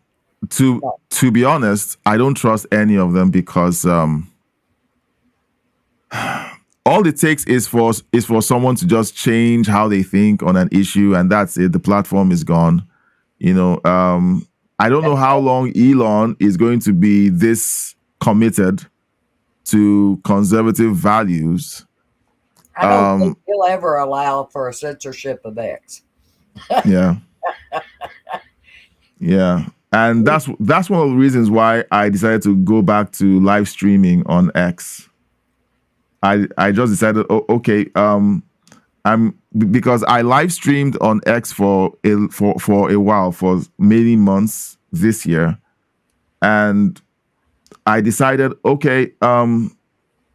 maybe I'll just take a break and just focus on YouTube and the usual suspects with live streaming. But recently, I just felt, I think I should just still go back and put up the live streams on X because we're playing the long game. Okay, we're playing the long game. We're looking at this and saying, personally, I wish it was as simple as you go on YouTube and within a few months, your millions of subscribers in and billions of hours viewed, and you're doing well. Platform. Yeah, but right now, like I was watching a video by Shad Brooks, the guy who was ripping the Australian PM a new one, and he's been talking for months about how YouTube had essentially been working against the creators. That what they've been doing is promoting creators that generate billions of views, like Mr. Beast, and all the other channels that actually are generating more views, they continue to push them because of the views that they generate. And if you're a niche channel that isn't one of these channels that's doing so well, you don't get recommendations, you don't get your channel pushed out there. And he essentially pushed it out there, and I said to myself, well, when you hear news like this, you have two options. The first option is to give up and say, well, the game is rigged. There's no point doing all of this. You get discouraged and decide that you're going to shut down and go do something else, go dig a ditch, or go get a job at Walmart, or try to restart your software design business and so on. But on the flip side, there's also the part where there's a reason why we're doing what we're doing. There's a reason why, instead of deciding to find other ways to make money on YouTube, and I'm going to mention some ideas that have been sent to me, recently. Instead of using all of those other alternatives, why don't I settle down and continue doing what I'm doing, continue putting out the truth, continue focusing on my audience, like you, Tony, Canary King, Intergalactic Wrangler, Christine. Like, there are a bunch of you out there who are my audience. And even if I have an audience of 10, I have to commit to focus on that audience. Okay? I have to serve that audience. I have to faithfully show up for that audience.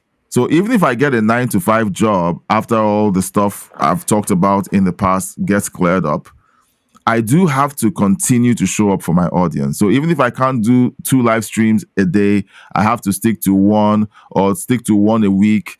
I have to stick around for my audience and continue to serve them. And for me, that's the mindset that I've chosen to hold on to and to continue to promote, at least internally, because it gets really frustrating when you see what we're seeing out there is essentially the engineering of the world. Mainstream media is doing that on the mainstream.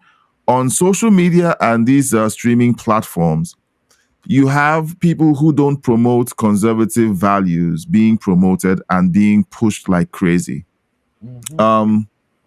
And the question is, why is that being done? It is because, everyone has an agenda. I don't want to presume to know why that happens on YouTube or even on Facebook. I don't stream to Facebook because I don't want my content to be something that is pushed to my personal my personal network. I want it to go out to people out there who don't know me and who would follow my content on the strength of the merit of the content that I'm creating. So it's a very difficult decision to make, but I've had to think long and hard about all of this. And I've said, well, I'm going to decide to do this and focus on this. And I hope that somewhere along the line, the content and the channel will do what it's meant to do and reach more people than it is currently reaching. So it's a crazy journey. But I think all of us are in that place where we have to decide what we're going to stand up for. Are we going to stand up and tell the truth? Or are we going to lay down and play dead when things get hard,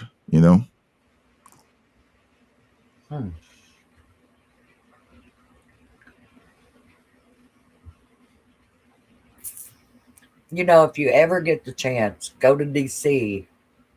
and walk around the outside of the White House. It's pretty impressive.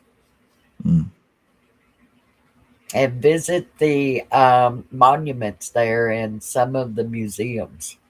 A trip to DC with the family is amazing, especially when you get to go through the Smithsonian Institute's museums, and you couldn't see them all in 1 week.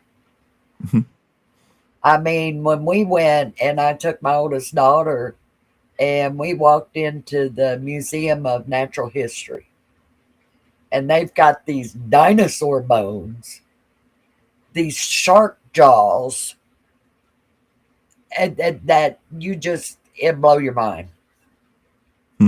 It was the most amazing trip I'd ever made anywhere in my life, was going to DC. Oh.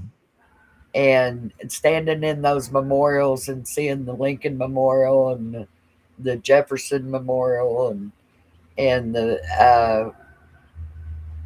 I got upset because my husband and his brother wanted to go to the Vietnam Memorial, and I had been there before and didn't want to go.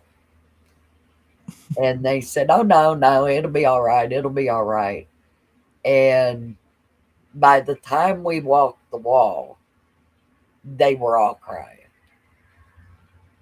That is one of the most major, impactful monuments you will ever walk down. And I'll tell you why. When you start, that wall goes down. It gets deeper and the wall gets taller. So you'll start off and you'll notice one name, and then three names, and it just keeps growing.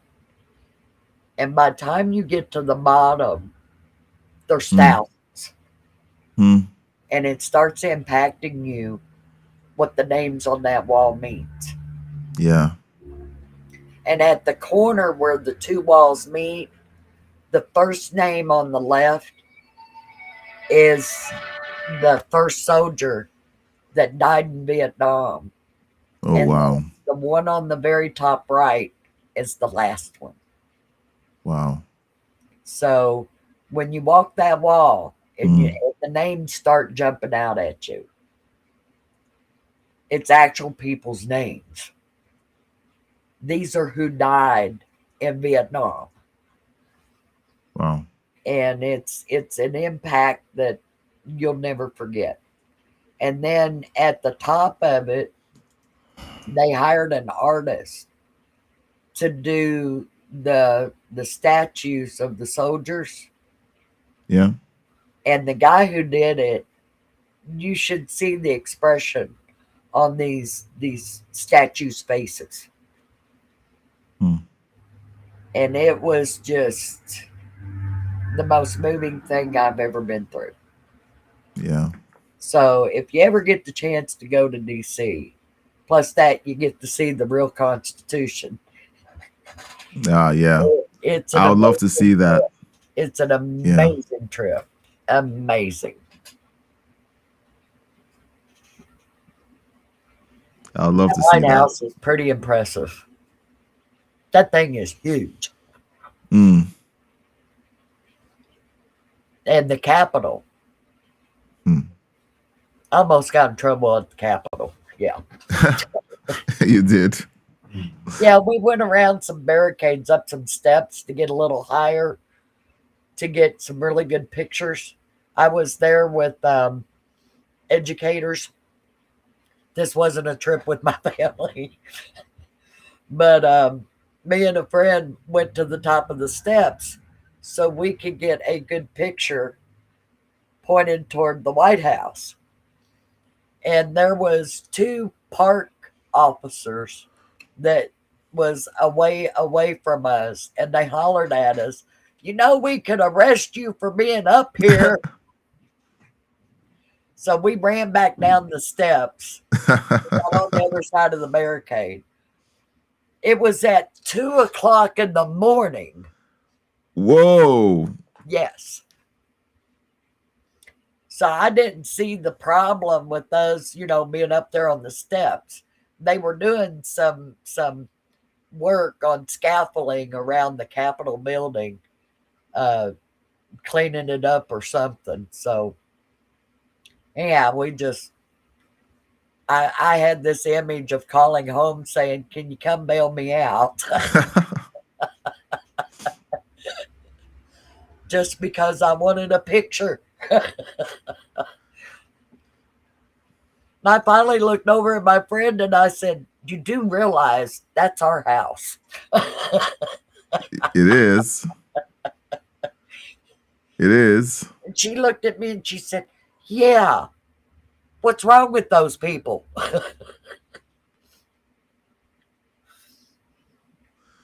All right. So since the feed is yet to come live, let's jump over to the what was recently uncovered last night about the shooter at Brown University. He's been found, and apparently, he essentially eliminated himself.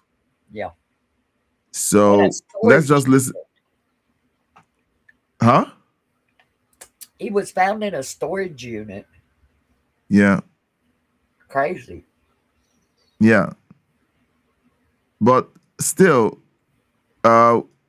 we have questions because the entire debacle has been so disturbing because they didn't give us enough answers about the cameras being turned off.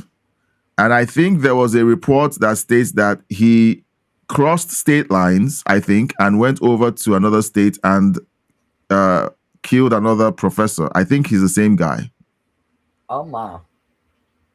Yeah, so let me play this because here's Jesse Waters.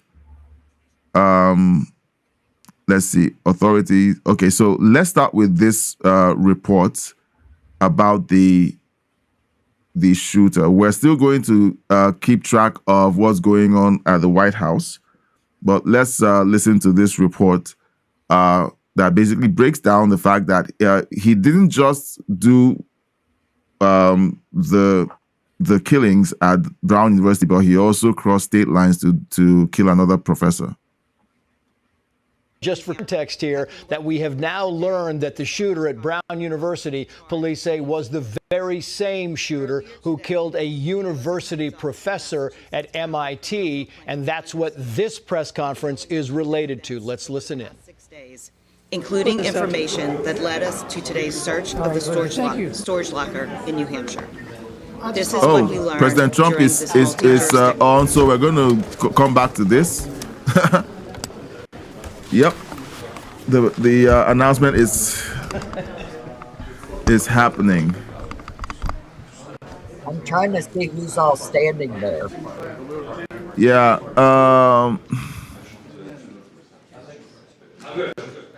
I don't recognize any of them. Give you a heads up of what's going on.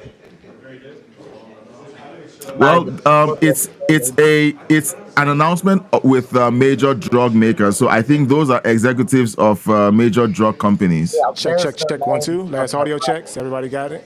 Good audio.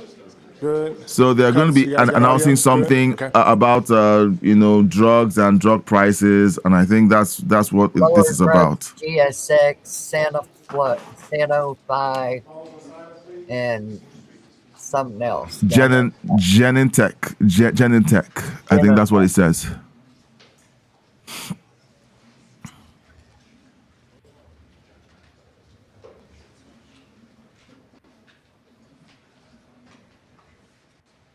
So these may be major players in the pharmaceutical industry. Yeah.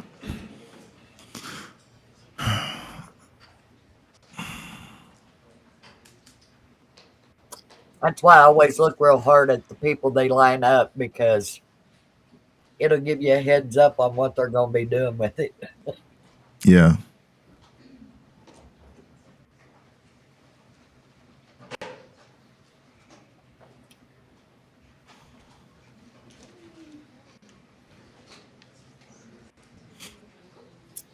And he's got them, what, out in the hallway? Um, The Oval Office. It must be some other room there at the White House. yeah. The announcement says that it will be happening. What's this? It says the White House press pool. This doesn't look like the press pool. So Those are pharmaceutical CEOs. yeah. Now the White House photographers telling them all to scoop closer together. Yep.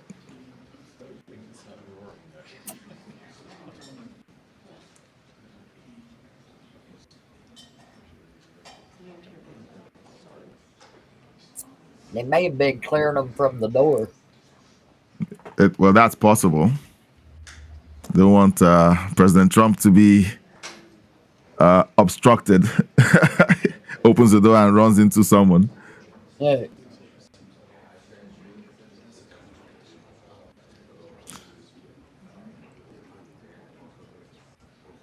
It's amazing the amount of planning that goes into these press conferences and appearances.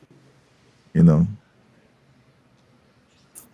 I love the people who do the analysis of how they stage people for these.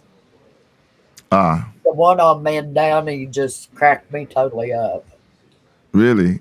Yeah, and Tyrus on Greg Gutfield's the one that did that one. And I was dying. He said, "Now you're going to stand here." And then Mandani looked at him and he said that he had said things about Trump. And Trump looked at him and said, "It's okay, you can say it." I was going, oh my God.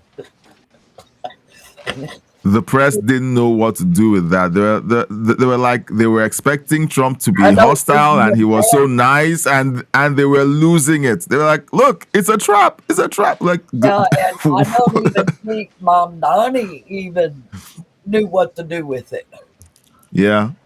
It's like, yes, sir, yes, sir, yes, sir. Okay. Trump played that beautifully because you don't need to tell someone his policies are horrible and he's going to fail. All you can say is, well, I hope he does well. I hope he succeeds.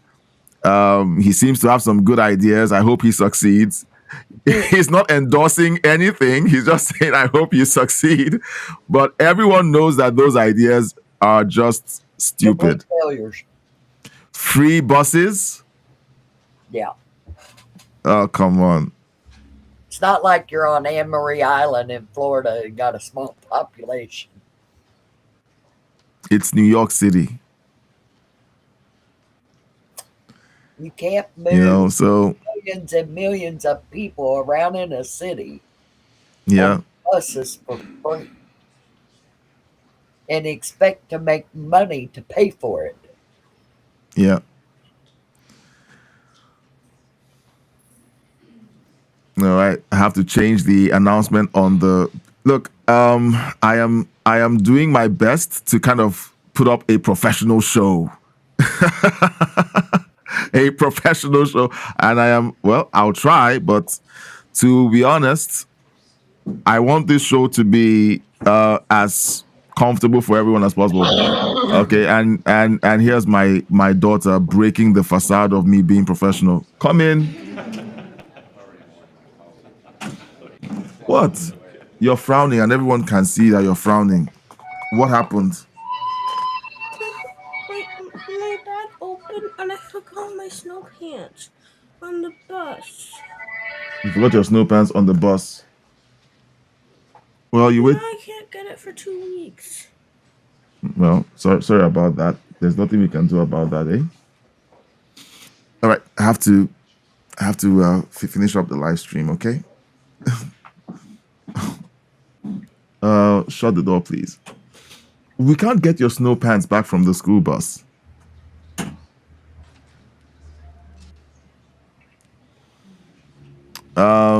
Yeah, so I see the guys on Kick posting comments. All right.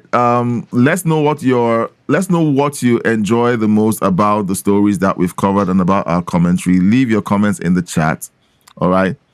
We appreciate you watching this long and leaving certain comments. I see some of the comments, they aren't related to the stories. I have emojis up.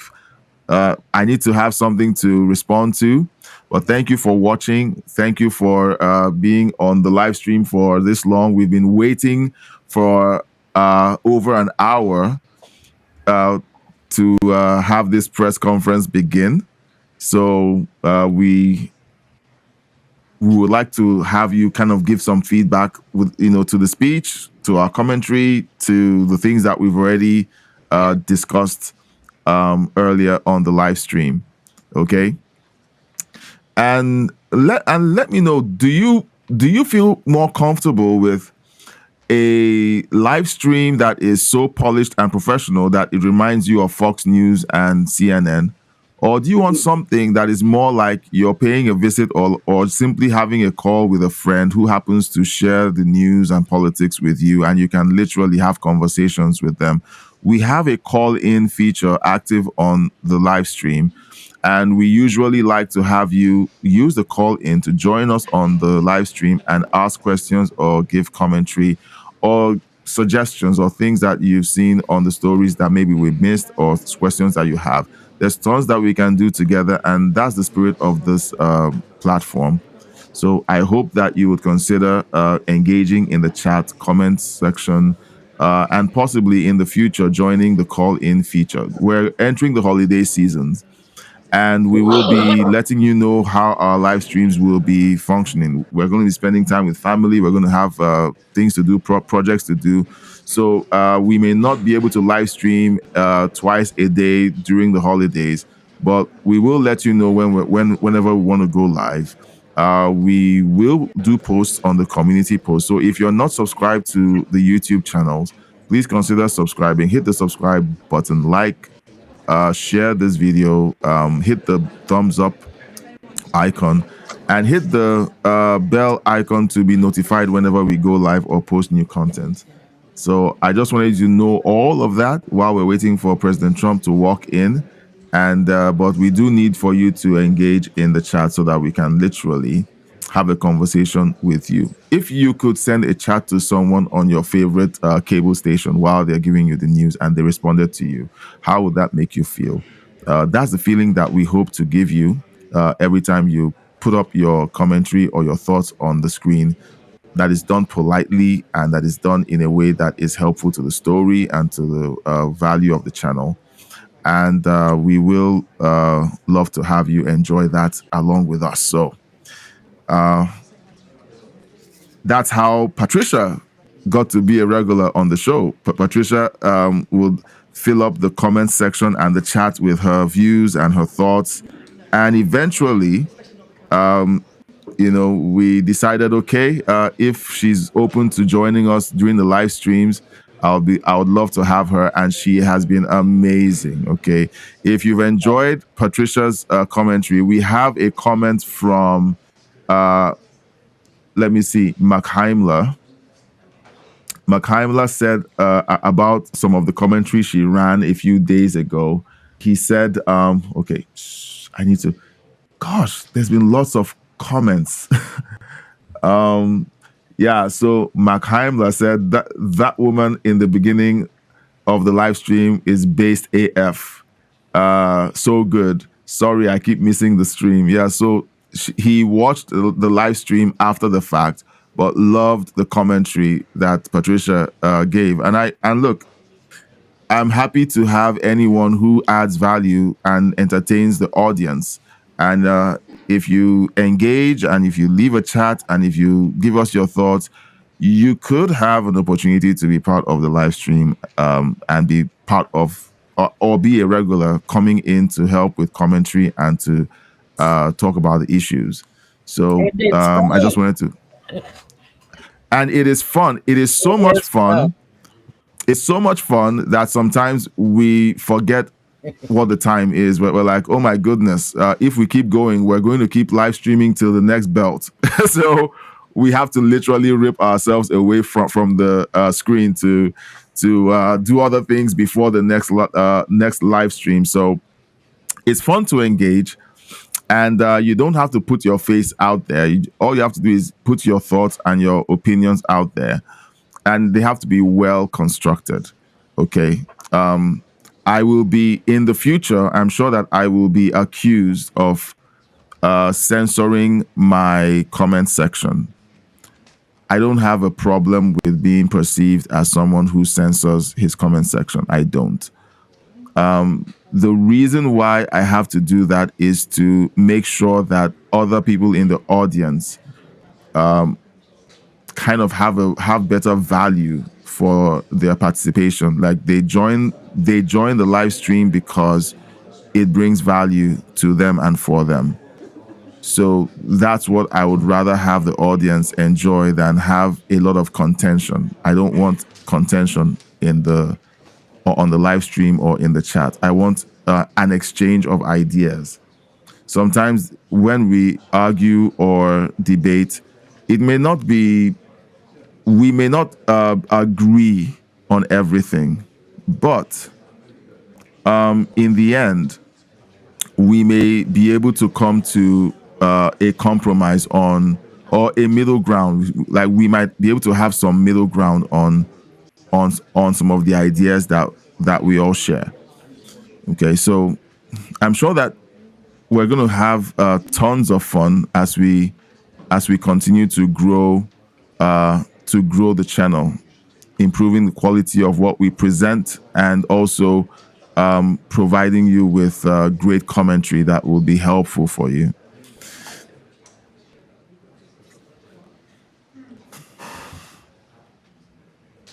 Okay, so the natives are getting restless. Well, formation. Well, it's been they're restless. We've been waiting for an hour 14 minutes. We've waited for standing there. Well,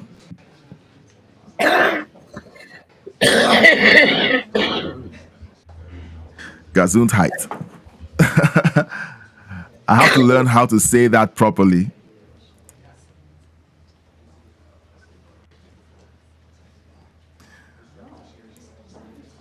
Oh, so. Dude, quit rubbing all right, your if your hair's too short to mess up. That was too short. The guy on the left was trying to fix his hair, and I said, rubbing his head. His hair is too short to mess up. Yeah. Now he's fixing his tie.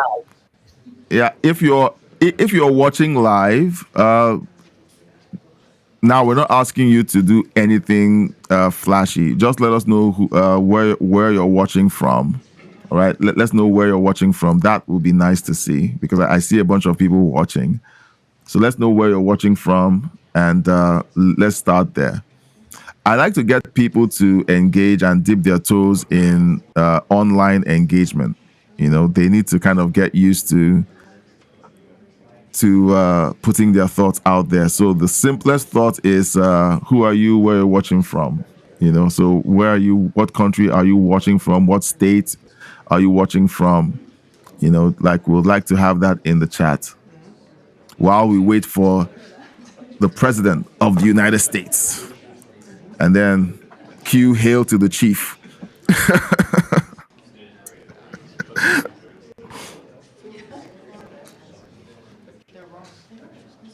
I wonder what's going on that's holding him up. This isn't like Trump. Well, personally, I can relate, because whenever we're about to go live and something isn't quite right, sometimes we take 10, 15 minutes to fix it. For someone who runs a country, he might need he might need a lot more time to fix something that might be broken in the background. So It's understandable. Well, something's going on that's a lot more important than this right here. Oh, yeah.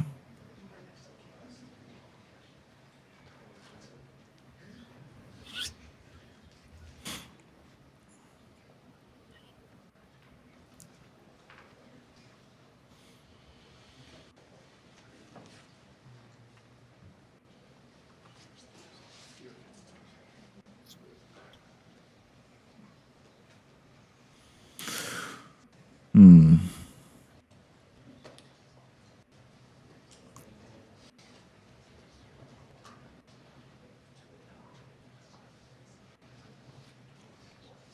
Let's see.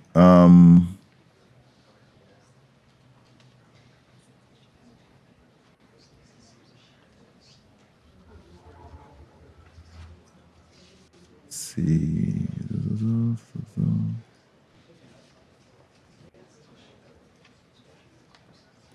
I'm trying to I'm trying to make adjustments to the to the stream on Rumble. We've been live streaming on Rumble for a while now, and we don't get as many. Yeah, we don't. Yeah, we live stream on Rumble. Here's the Rumble. president. Oh, there he is.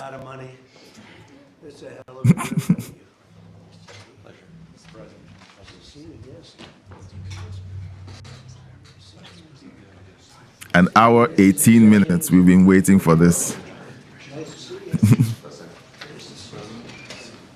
It's a great honor. These are among the greatest executives anywhere in the world, so it's an honor to have them with us, and I think they'll be very happy about what we have to say. I thought I'd start by announcing two things. This is the gold card, that, as you know, the Secretary of Commerce and myself and some others have been working on for quite a while. And Howard, how much have we sold in a few days? $1.3 billion worth. Whoa! In a couple of days. That's essentially it's the green card on steroids, and it's a pathway. Wow! And it's been an amazing thing, and as you know, millions of people pour into our country from the border. And not anymore. They don't know. Nobody comes in actually anymore. But under the Biden administration, 25 million people came in, and they came from prisons and mental institutions, and they were drug dealers, and all sorts of people came in that shouldn't be here. They came from the jails all over Venezuela, all over the world, the Congo. And now when they come in, they have to pay $1 million. And we've had a tremendous surge, and you're going to be happier than anybody because when you go to Harvard and the Wharton School of Finance and all of the great schools, and you want to hire somebody, and then you find out that, I'm sorry, they can't stay in our country for more than 24 hours. They graduate from the top schools. These people want to hire them. Now you're able to buy a card, and you're able to keep people in the country. They can't keep people in the country, and they go to Canada. They go to other countries. A lot of times they go to Canada, even though they work for the companies behind me. So now you're able to buy. The companies are able to buy the card and use it for people coming in to our country so they can stay in our country instead of being immediately shipped out after graduating. They graduate number one in their class at the best school, and they want to go to work for Johnson & Johnson, as an example, who's not here today, who will be here next week. They're well represented here. But they want to go to work for one of the great companies behind me, and you learn they can't do that because they're shipped out of the country. They're not shipped out anymore. So your company will pay a little bit, but that's okay. You'll be able to get them. So I just wanted to, it's called the gold card, the Trump gold card. Quite a beautiful thing. And you've taken in just a few days, you've taken in over $1.5 billion. That goes all toward reducing debt, goes into the Treasury of the United States. And I thought I'd do this before we start on Most Favored Nations. I want to read this because I would have said it the other night, but I was not allotted too much time, actually. We had a couple of brand new shows opening, and I understand that. But I do want to say, and some people say, oh, you shouldn't say it. It sounds negative. To me, I think it sounds positive. The only reason our unemployment tucked up and went up to 4.5%, which it went up to 4.5%, which is quite a low number, but still, is because we are reducing the government workforce by numbers that have never been seen before. In other words, government jobs are way down. Small government. And as you know, we don't need 10 people to fill one job, which is what we had in government in many cases. So the government workforce, by numbers that have never been seen before, has been reduced very substantially and will continue to be reduced. 100% of our new jobs are in the private sector. So this is for the last number of months. Think of that, 100%. Are you shocked to hear that? That's the way to make America great again, when you think, right? It's the only way. 100% of new jobs are in the private sector. And I could reduce unemployment to 2%, 1%, or practically zero by just hiring people into the federal government, even though those jobs are not necessary, which is what we had before. We had millions and millions of people having jobs that they never even showed up. So I wish that the media would report that the 4.5% is an amazing number. And again, if they don't report it, I guess maybe I'll just let some people go into the federal workforce. It'll look really wonderful. And what we're doing is the only way you can do it to make a country great. You can't have the government jobs, you have to have the private sector jobs. And these are among the biggest hires of private sector. So we have reduced the federal workforce by tremendous hundreds of thousands of people. And that reflects in unemployment, but that will be used up very quickly. And we've 100% of the new jobs, which, by the way, it's a record-setting number of jobs, too, is in the private sector. And I think that'll get even stronger when these buildings being built all over the country, of which they're building some, too. But AI and auto plants and everything else, they're being built all over the country. When that happens, your numbers will be even better. But I would like you to report it the way it is. We don't do the federal workforce jobs. We're reducing that very substantially. I'm thrilled to be joined by the leaders of 9 of the world's largest pharmaceutical manufacturers, all very big names, celebrities in their own right, very, very powerful people. And they head some of the most admired companies anywhere in the world. It's a great group. To announce that they've agreed to offer many of their flagship drugs, really all of their flagship drugs, at heavily discounted, most favored nations prices. In other words, whatever the drug sells for over the world, in the world, whatever the lowest number is, if it's Germany, if it's in UK, anywhere, we will match that price. Right now, sometimes it's 10 times higher. We've been laughed at and scoffed at for years. In fact, I was going to do it in my first term, but unfortunately, with the advent of COVID, as you would say, it was not, I don't think it was a very good time to be hitting up Spain, Italy, France, but now we're doing it. So the hardest thing to do was going to be to get a country to do it, because we would have a pill in New York that was for sale for $130, and you could buy it in Germany and France and Spain and someplace. Anyways, they set their own prices for $10. So we'd pay 10 or 13 times more, pay 5 times more, pay all different prices. Now, whatever the lowest price is. Now, the pharmaceutical companies were difficult, but they also love our country. They knew it was unfair.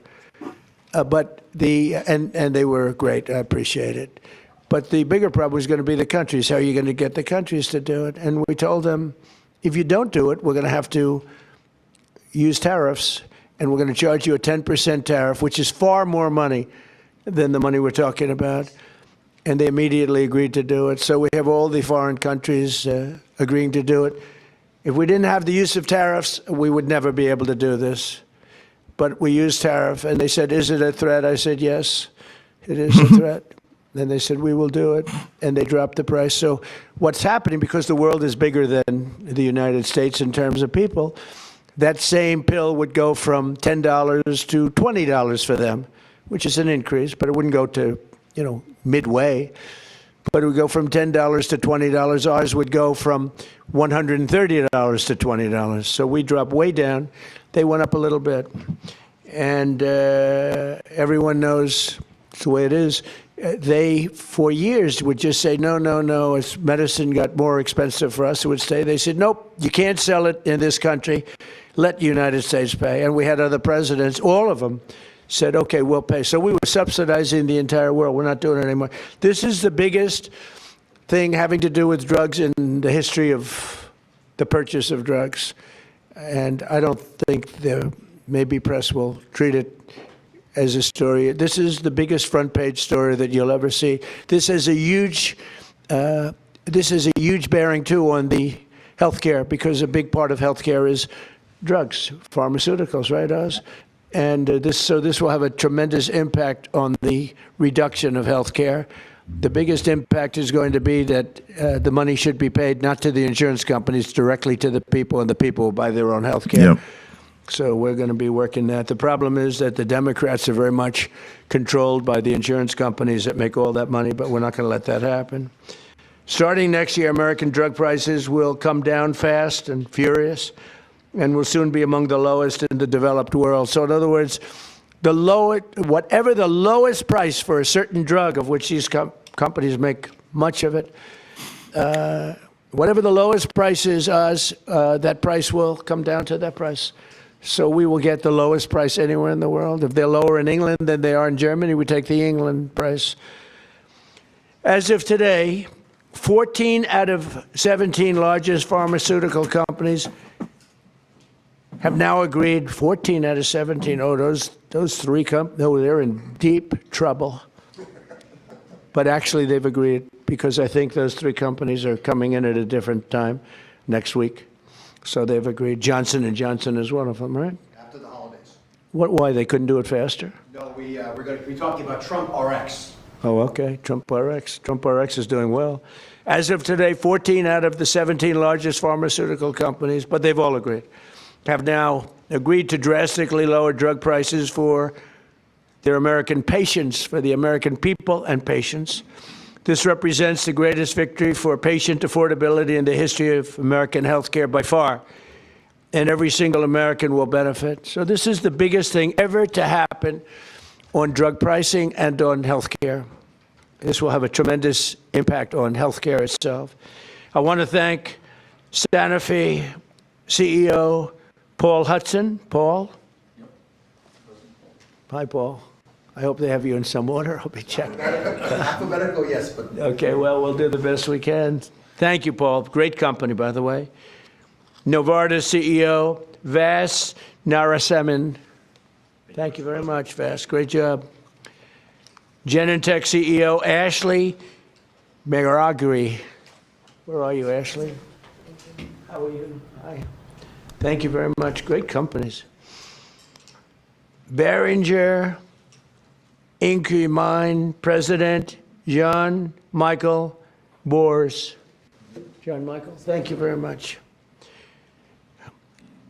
Gilead CEO Dan O'Day. Dan? Thank you, Dan. Great job. That's a good company. Bristol Myers Squibb Executive Vice President Carrie Gallman. Carrie? Thank you. Thank you very much. GSK CEO Emma Wormsley. Emma? Thank you very much, Emma. Great job. Merck CEO Rob Davis. Great company. Thank you. Great company. How long have you been CEO? Almost 5 years. Very good. You're doing a good job. And Amgen Executive Vice President and CFO Peter Griffith. Peter? Thank you, Peter. Thank you very much. You okay? Fake news. We want you to be healthy. Are you all right? Oh, my The goodness. camera's not okay, but she's okay. That's more important. We have good medicine for you if you need some medicine. One of them can take good care of it. We're also joined by Secretaries Robert F. Kennedy Jr., Howard Lutnick, Ambassador, and really some incredible ambassadors, Administrator of the Centers for Medicare and Medicaid Services, Dr. Mehmet Oz, and the FDA Commissioner, Marty McCary. They're doing a phenomenal job. Thank you, fellas. Good job. For decades, Americans have been forced to pay the highest prices in the world for prescription drugs by far, not just a little bit. We were like a whipping post, the United States, and just been 4% of the world's population. We have 4% of the world's population, and consumers pay only 13% of all prescription drugs, yet pharmaceutical companies make 75% of their profits. Think of that. So we have 4% of the population, 13% of prescription drugs, and yet the people behind me, who are wonderful people, make 75% of their profits from the American customer. So they understood that better than anybody, that we have to do something.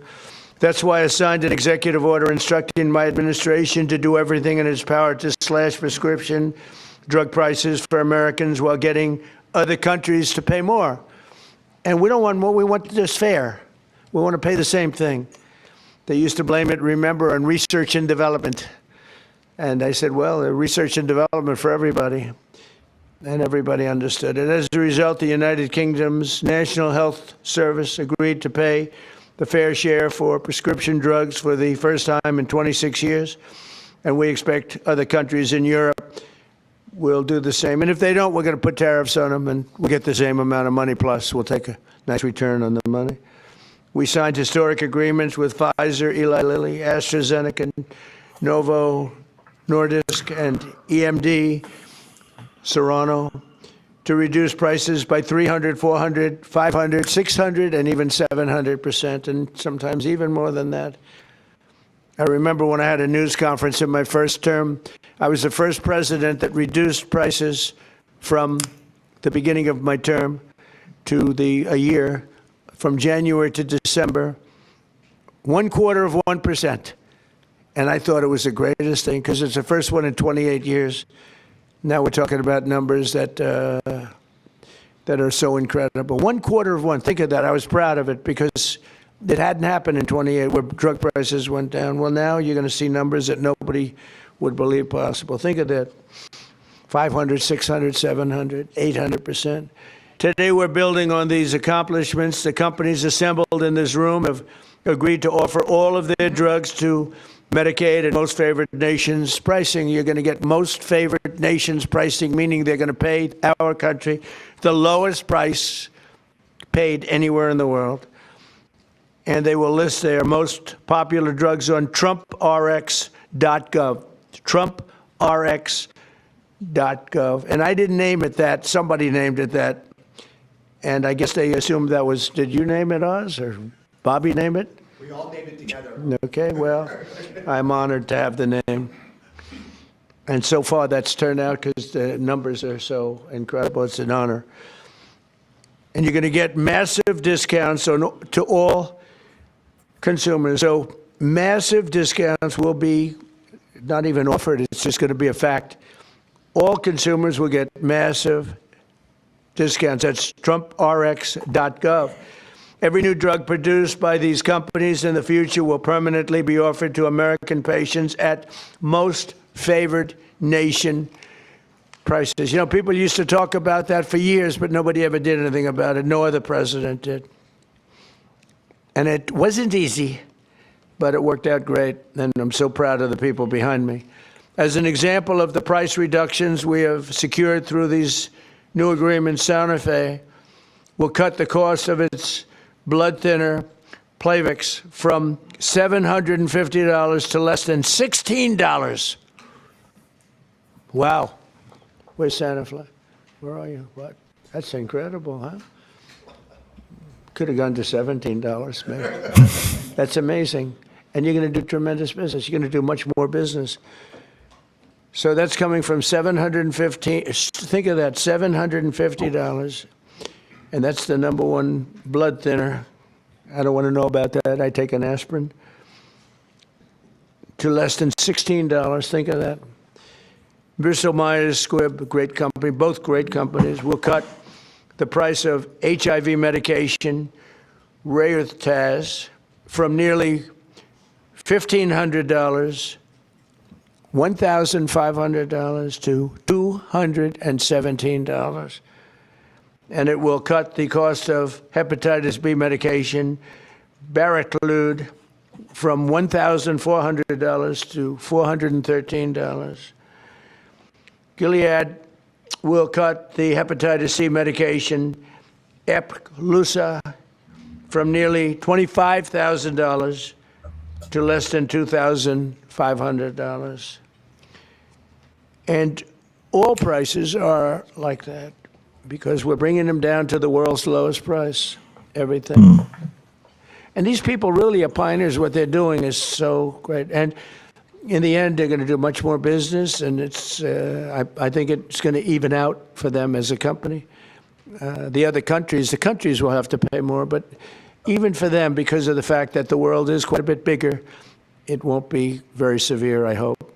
I also want to thank these companies and their incredible executives for their generous contribution to American national security, because it's really what it is. It's, to a large extent, national security in addition. You can't continue to pay 13, 14 times more than other countries and think you're going to have security. Collectively, they will invest over $150 billion to build up domestic pharmaceutical manufacturing in America. They're going to be, because of tariffs, they're coming in. And I think because of the love of our country, and maybe because of the November 5th election, but because of tariffs, they're going to be coming in. They're building already.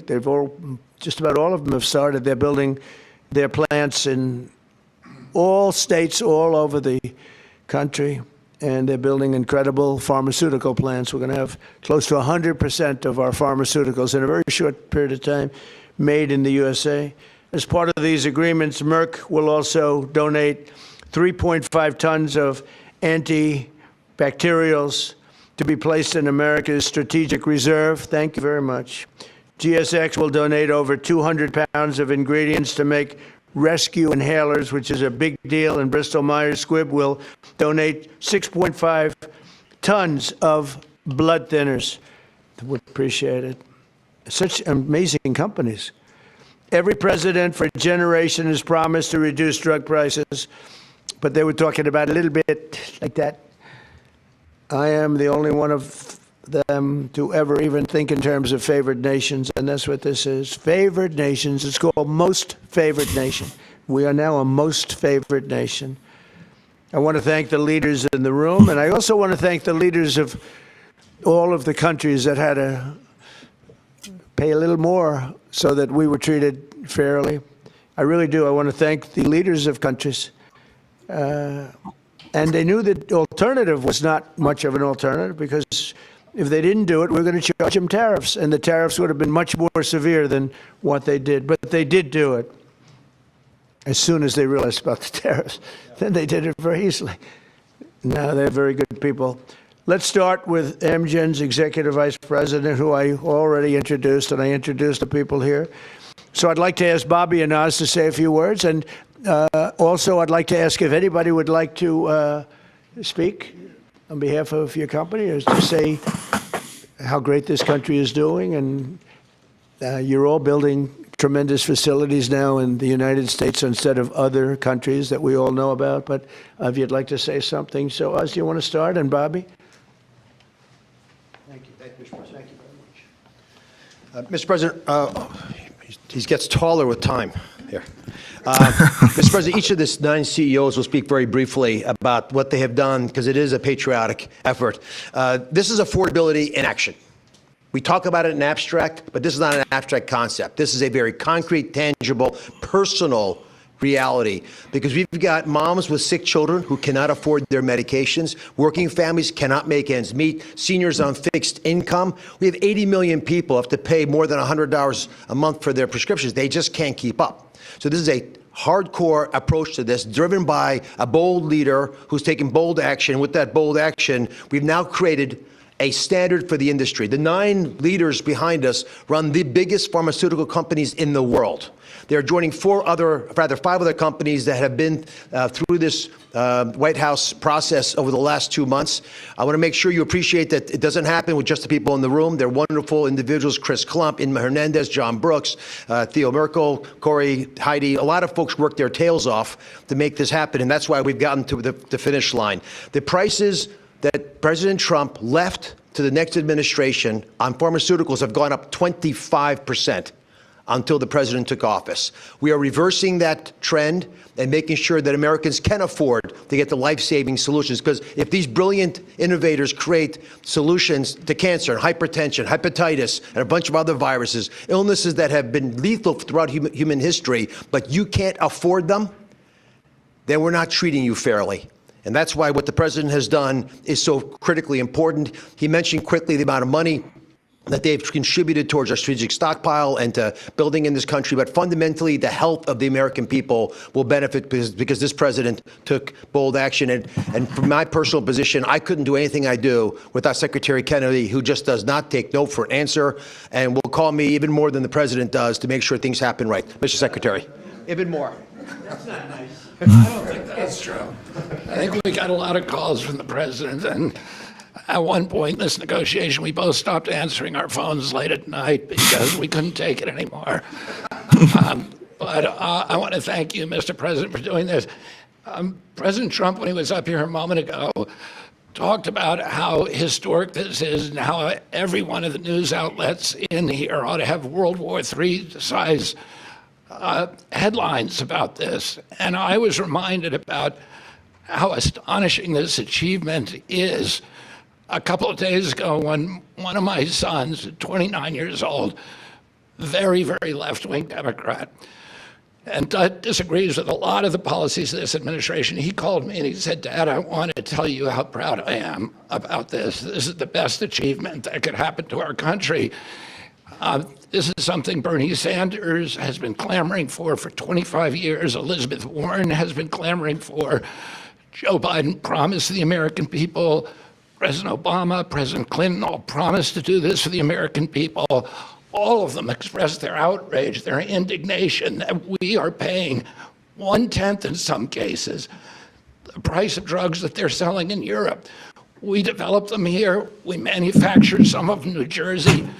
We were paying $1,300 for a drug manufactured in New Jersey. The same drug manufactured in the same plant was being sold for $88 in London. And everybody recognized how unfair this was. We were paying for all the innovation in this country.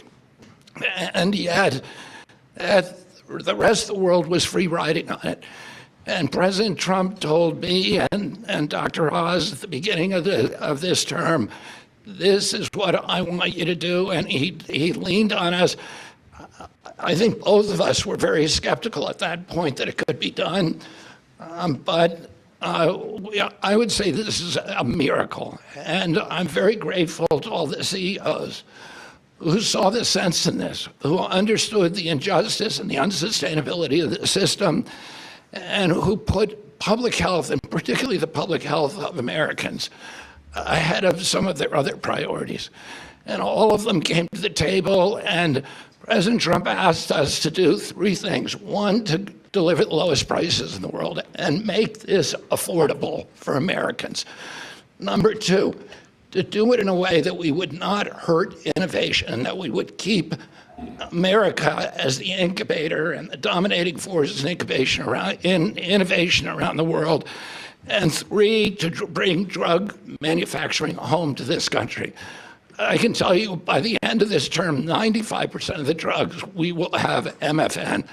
In other words, Americans will be paying the lowest price in the world, or 95% of the drugs. You talk about affordability, people are talking about affordability. Nobody has done anything for affordability greater than this. So I want to thank you, President Trump, for your leadership, for your vision, and for your relentless harassment of us to make sure that's all done. And I really want to just thank all of the CEOs, all these companies, for coming to the table in good faith, working out a very, very pragmatic agreement that allows them to continue to do the innovation that is going to save lives and alleviate suffering around the world, and do it in a way that is more fair to the American people. Thank you. So we're going to, Howard first. So this is an example of what President Trump does. It's the entire administration, the whole government working together. Bobby and I met at the beginning of the administration of how we could work together to bring drug prices down, as the president instructed, and bring manufacturing home. So they've said they're going to have 95% of the drugs be at the lowest price in the world. And when we walked in, and the president walked in, we were making about 16% of our drugs were being made in America. Right? And we are having hundreds, the people behind us are committed hundreds of billions of dollars to bring their manufacturing here and bring their research here. And that employs Americans and keeps our drugs produced safely. You want to know, when you take that drug is made in America, overseen by the FDA, and it is safe. So the president not only is driving prices down, he's doing a 1-2 punch of bringing production here. And the third thing he's doing is, when you take that drug, you know it was made in America, protected by Americans, and it's safe. And I can't be more proud. I think this is the most impressive thing I've ever seen, because none of you, and even none of us, thought this was possible. Only President Trump. He knew it, he drove it, and he has delivered it here today. And I can't be more proud to be standing next to him, because this is delivering for America. Very good. We'll start with Amgen. It is alphabetical. If you'd like to say something, feel free to do that. They're all going to say something short, so go ahead. Good. Well, you go ahead. Yes. Thank you, Mr. President. Mr. President. Here we go. We're going to move it back up, get taller again. Mr. President, thank you for the opportunity to work with you to improve the affordability of medicines for American patients. Amgen recently launched Amgen Now, a direct-to-patient option for Repatha that cuts out PBM middlemen and significantly improves affordability for people who are uninsured, facing high out-of-pocket costs, or paying on their own. Repatha will also soon be added to TrumpRx.com. A U.S.-based pioneer for more than 4 decades, we've invested more than $40 billion in U.S. research and manufacturing since 2018. Supported by pro-innovation policies that you've championed. Thank you again, Mr. President. We look forward to continuing to work together to deliver meaningful benefits and innovation for U.S. patients. Thank you. Great job. Thank you. Thank you, Mr. President. Jean-Michel Boers from Boehringer Ingelheim. It's a true honor to be here for an agreement that we believe will make a true difference for American patients. For 140 years, Boehringer Ingelheim, a family-owned company, has been committed to improving health and outcomes to save lives of patients. With today's agreement, we believe that we have actually struck the delicate balance that there is to protect America's leadership in research and innovation, and at the same time ensure that patients pay a fair price for their medicines. So from rare diseases in oncology or pulmonary fibrosis, where we do research into chronic diseases, diabetes, chronic kidney disease, obesity maybe in the future, I will go quick. We will continue to work for the American patients. We are onshoring manufacturing to the U.S. to very rapidly, within the time of this administration, have the majority of our products produced in the U.S. Thank you, Mr. President. Thank you, Mr. President. Bristol Myers Squibb is an American company that for more than 6,500 years has been protecting and extending American lives. And today I'll make 2 very brief announcements. One, we are very proud to announce that we will provide Eliquis, our #1 prescribed medicine, to Medicaid for free.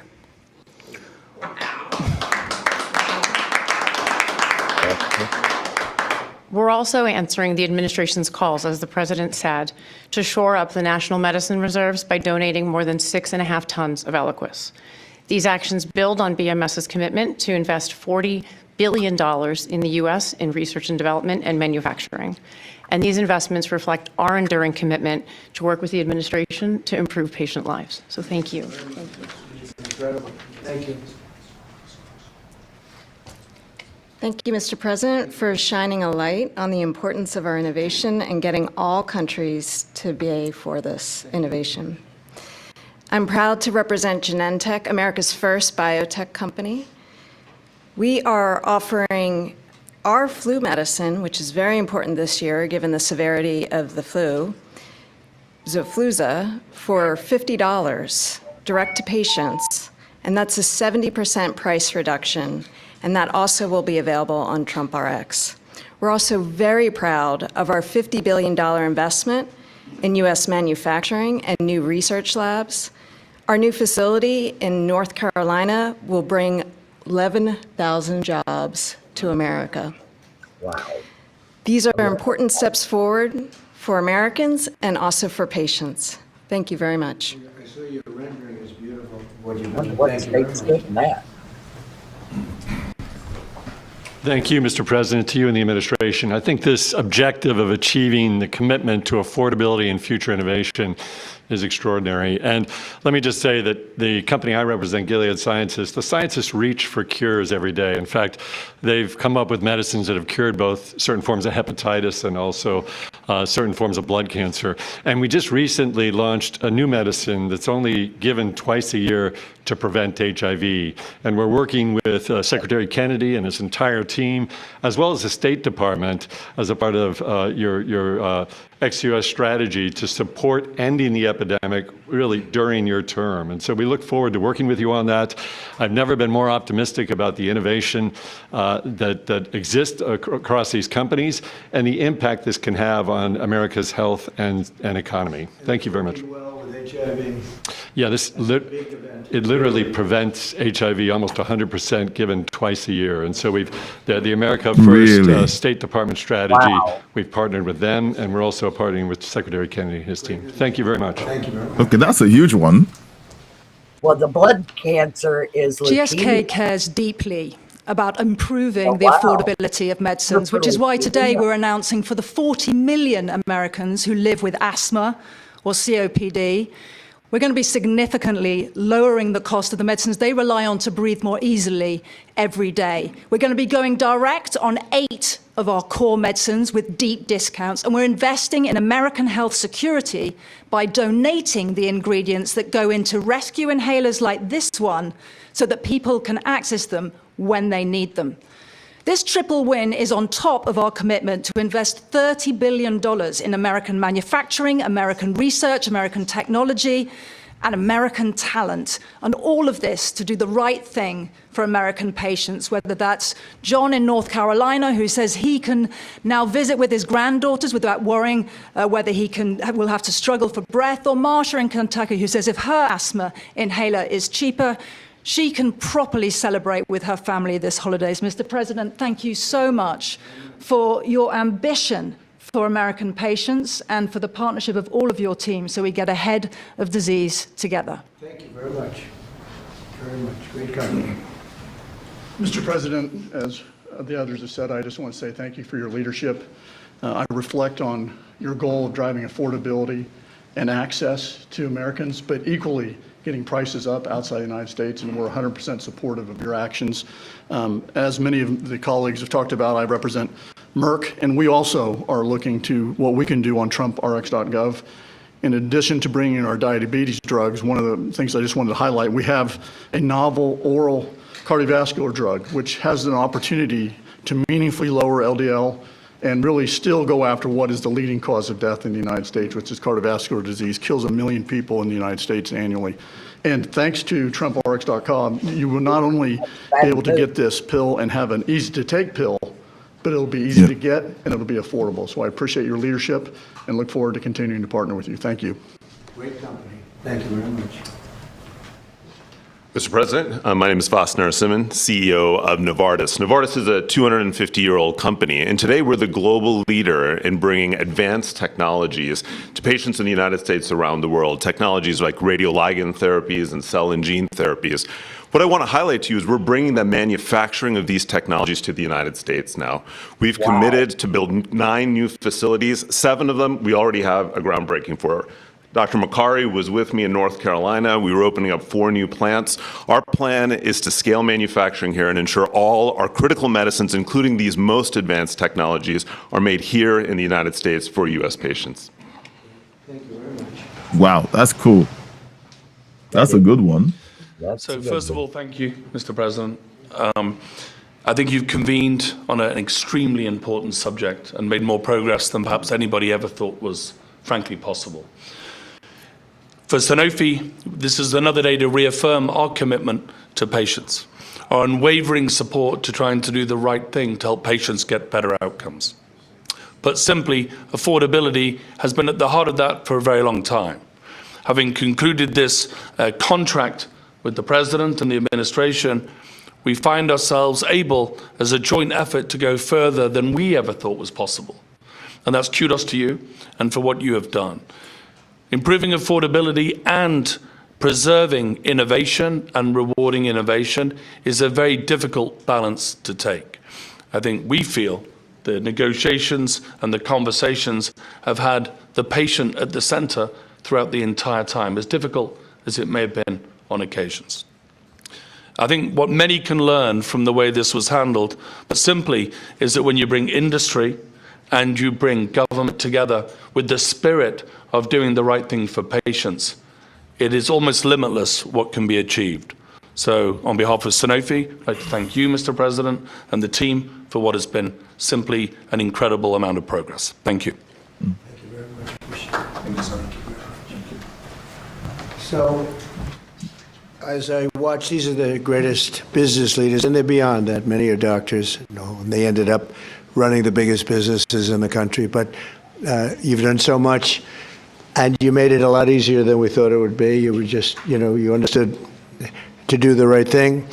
And as I was watching, and I know all of them, not personally, a couple of them personally, but I know them all through reading lots of business magazines and other magazines and newspapers. These are highly respected people. And I said to myself, look at what they've done. They've done something that, and as you said, something that you never thought was possible to get done. Most people thought for the United States to have favored nations where we have the lowest drug price in the world is unthinkable.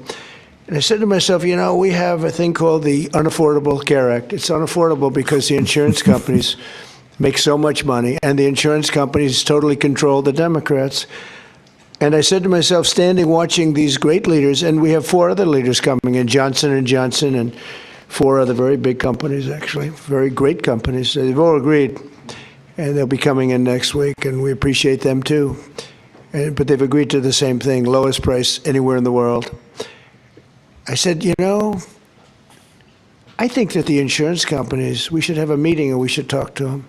Because I would say that maybe with one talk, they would be willing to cut their prices by 50, 60, or 70%. They've made a fortune. They've had stock prices that have gone up 13, 14, 15, 16, 17, and even 18.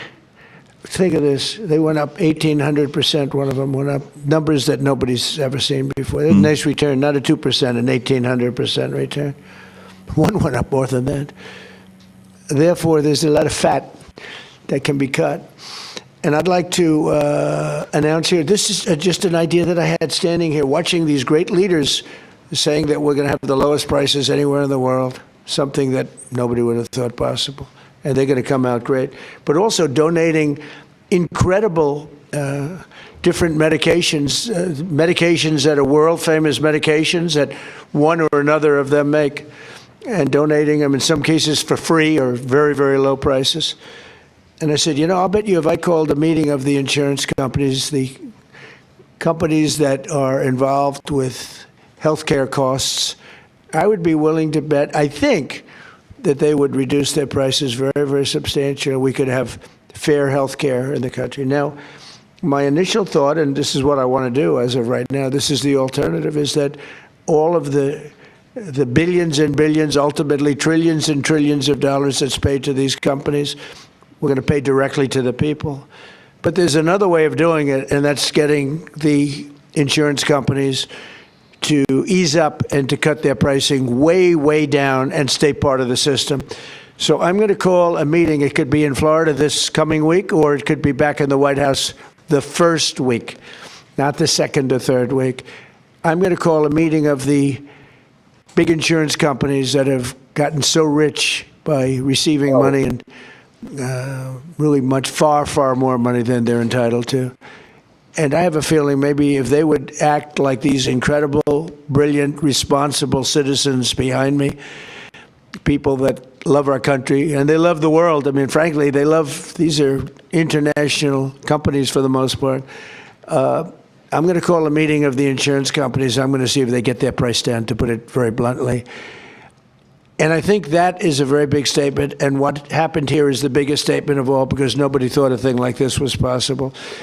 And I think based on that, I won't even take questions today, because there's no way I can take questions that are anywhere comparable to what you just witnessed. You just witnessed drug prices that will go down at levels never thought even possible, Marty, right? Never thought even possible.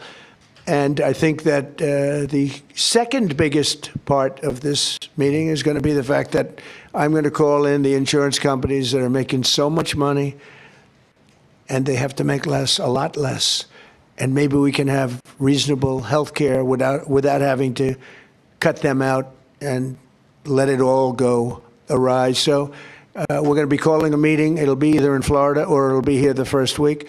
And I'd prefer not talking and asking questions, only for the reason that this is such a big announcement, meaning what these people have said and what the other four companies are going to say, which is exactly the same thing, that I really don't want to soil it up by asking questions, even questions that are very fair questions that I'd love to answer. So I think we have to just stop right here. I really appreciate the fact that these companies came here. These, again, a lot of the media is not aware, not really cognizant of the people standing behind me. These are the biggest executives in the world. And what they're doing today is monumental. And I want to stand in on that. And I'll see you later if you'd like. But I don't want to be asking questions having to do with anything else. I do want you to remember what I said about the 4.5%. We took 100% of the new workers was in the private sector. And we've cut tremendous numbers of government jobs. And that's why, if you look at our numbers, they're so good.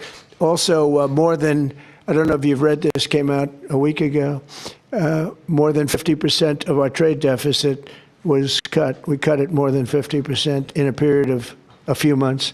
Nobody thought any of these things were possible. Thank you very much, everybody. Your insurance idea? Thank you about your insurance idea, Mr. President.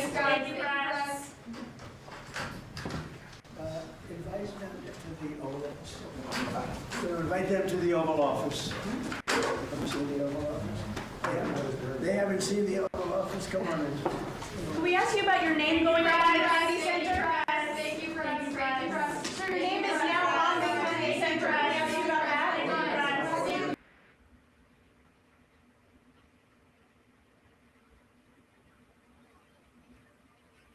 Sounds off.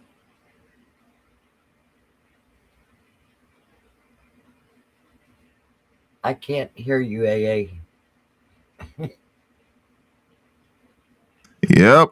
Again, yeah, I need to get new equipment. So so I was saying, that that I like the fact that he didn't take any questions, because that would have taken the focus away from the achievements that he just listed. We're going to leave off the coverage of the Brown shooter till this evening, so that we can just move that over to this evening, and let's just wrap up, because we've been going for almost 3 hours now. By the time we're done with our analysis, but that we will was be done. Fantastic news on the drug. Oh no! Like, Yeah, and that's why him not going ahead to allow for questions, okay, was a smart move. It would have distracted from everything that they had announced. They would bring up some strange questions about Venezuela, just to remove the focus from that, or some weird questions about, what do you think about the Epstein files? So it's great that they left on this high, and I think now here's me again putting on my tinfoil hat. Those guys that are trying to make it appear like President Trump is not feeling too well, they would say, this is unlike Trump. Usually he would like to field questions and, talk for hours and hours, but now he wants to go back and have a nap. I mean, that's me putting on my tinfoil hat. So let me know what you think in the chat. But he was escorting all those CEOs into the Oval Office, where they're going to keep talking. Yeah, so he was planning on something else going past what he just announced. Yeah. I think, look, whether you hate Trump because you don't like his guts, or you've been instructed to hate him by people you like, mainstream media, talking heads, or influencers, or even members of your own family, it'll be dishonest for you to discount the achievements that he's getting or gaining on behalf of the American people. Right. Like he's doing his best to crash the cost of healthcare. Now, one thing he said that I would say, no, I don't think he should do that, but it's part of negotiations and it's part of showing some elements of good faith, is having a conversation with the insurance companies and trying to see if they will be willing to drop their premiums. I don't trust them, okay? And that's just me. I don't trust these people because from the get-go, the original agreement with Obamacare was prices would be low. And somewhere along the line, they kept inching the prices upwards. And they always have the perfect excuse for why the prices should be so high. All right. One And of the now problems with that pricing, and a lot of people outside of America doesn't know this, health insurance companies are not allowed to cross state lines. Oh. If you have a health insurance company, you have to have an office established in each state that you operate out of. It's like if you're Humana and you sell in Ohio, you cannot sell a policy in Kentucky unless you have Humana in Kentucky. And that needs to be changed. They need to take away those state lines for health insurance. That it should be, a health insurance should be able to be purchased anywhere in the United States, no matter where their headquarters is. But they keep it's like it keeps small insurance companies from competing with the big ones, because the smaller insurance companies can't afford to put an office, an establishment in every state. I mean, we got 50 states. So that's a big major factor right there. Yeah. Want to make it competitive, take the borders away. Yeah. Take the state borders away. Those are the kinds of conversations that I think, we expect them to be having, but why aren't they having these kinds of conversations? There are smart ways of making sure that the cost of healthcare is managed. But then again, these are lobby groups, okay? Like Big Pharma is a lobby group. Pelosi makes her money. Yes. So these guys are spending time lobbying and trying to get more beneficial terms or policies passed by Congress. And the president is, yes, he's trying to negotiate with the insurance companies, but, I like the idea of the money going back to the people. Oh yeah. That is that is If they're easier gonna get a and subsidy, give it to the people and let them decide which yes, company they want. exactly. And that is the solution as far as I'm concerned. Everything else is just noise, in my I'll tell you opinion. what will drive you totally insane. If you are 65 or older and you have to start getting Medicare, every fall, shoot far, all the way through the year, I could show you my phone calls. And I must get at least 25 to 50 phone calls a day from insurance carriers for my Medicare. Because right now has been the renewal time. And every year we have to review our insurance to make sure that it's going to cover what we need next year. Okay. Because every year that insurance plan can say, oh no, we no longer carry that. And you're just left flapping around out there in the wind with it. I personally don't have to worry about it because all my medical care is through the VA. So I don't have to worry about what the health insurance companies are covering. And when I talk to, I go through a broker that he does all the research to all the plans out there. And I tell him, find me the one that isn't going to cost me the most. That's all I care about. Get my costs down. Because it's something like $180 a month for that insurance now on Medicare. And I said, yeah, I'm low income, so give me some of my money back. Yeah. I don't think that it's a bad idea, like the Democrats do, to let the American people hang on to their money and decide who they spend their money on. Yeah. So, well, let's see how that pans out. We will definitely be watching to see what President Trump does. But I think the Democrats hate that ideal. Oh, God. They do not want the American people making a decision for themselves.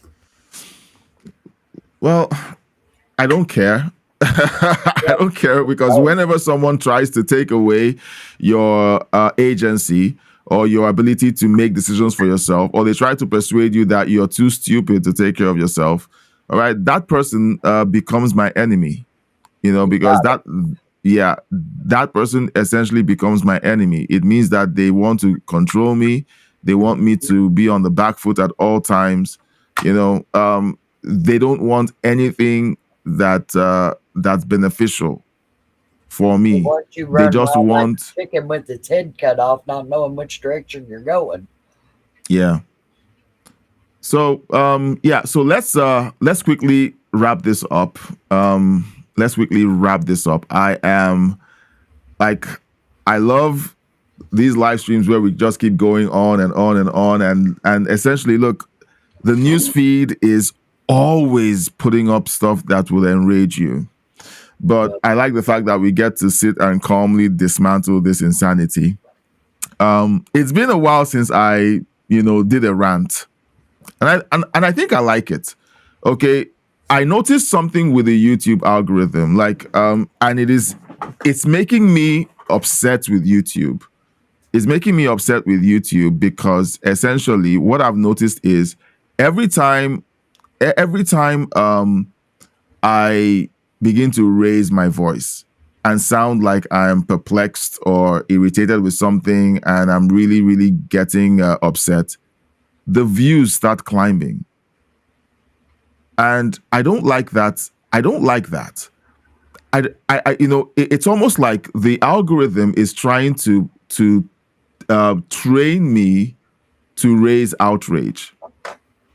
It's trying to to force me into a corridor where I am forced to become someone who looks for things that would outrage my viewers. All right. Now, I don't need to do that. All I need to do is play a bunch of news stories for my audience and they get outraged. I don't need to be the one trying to make them outraged with the things that I say.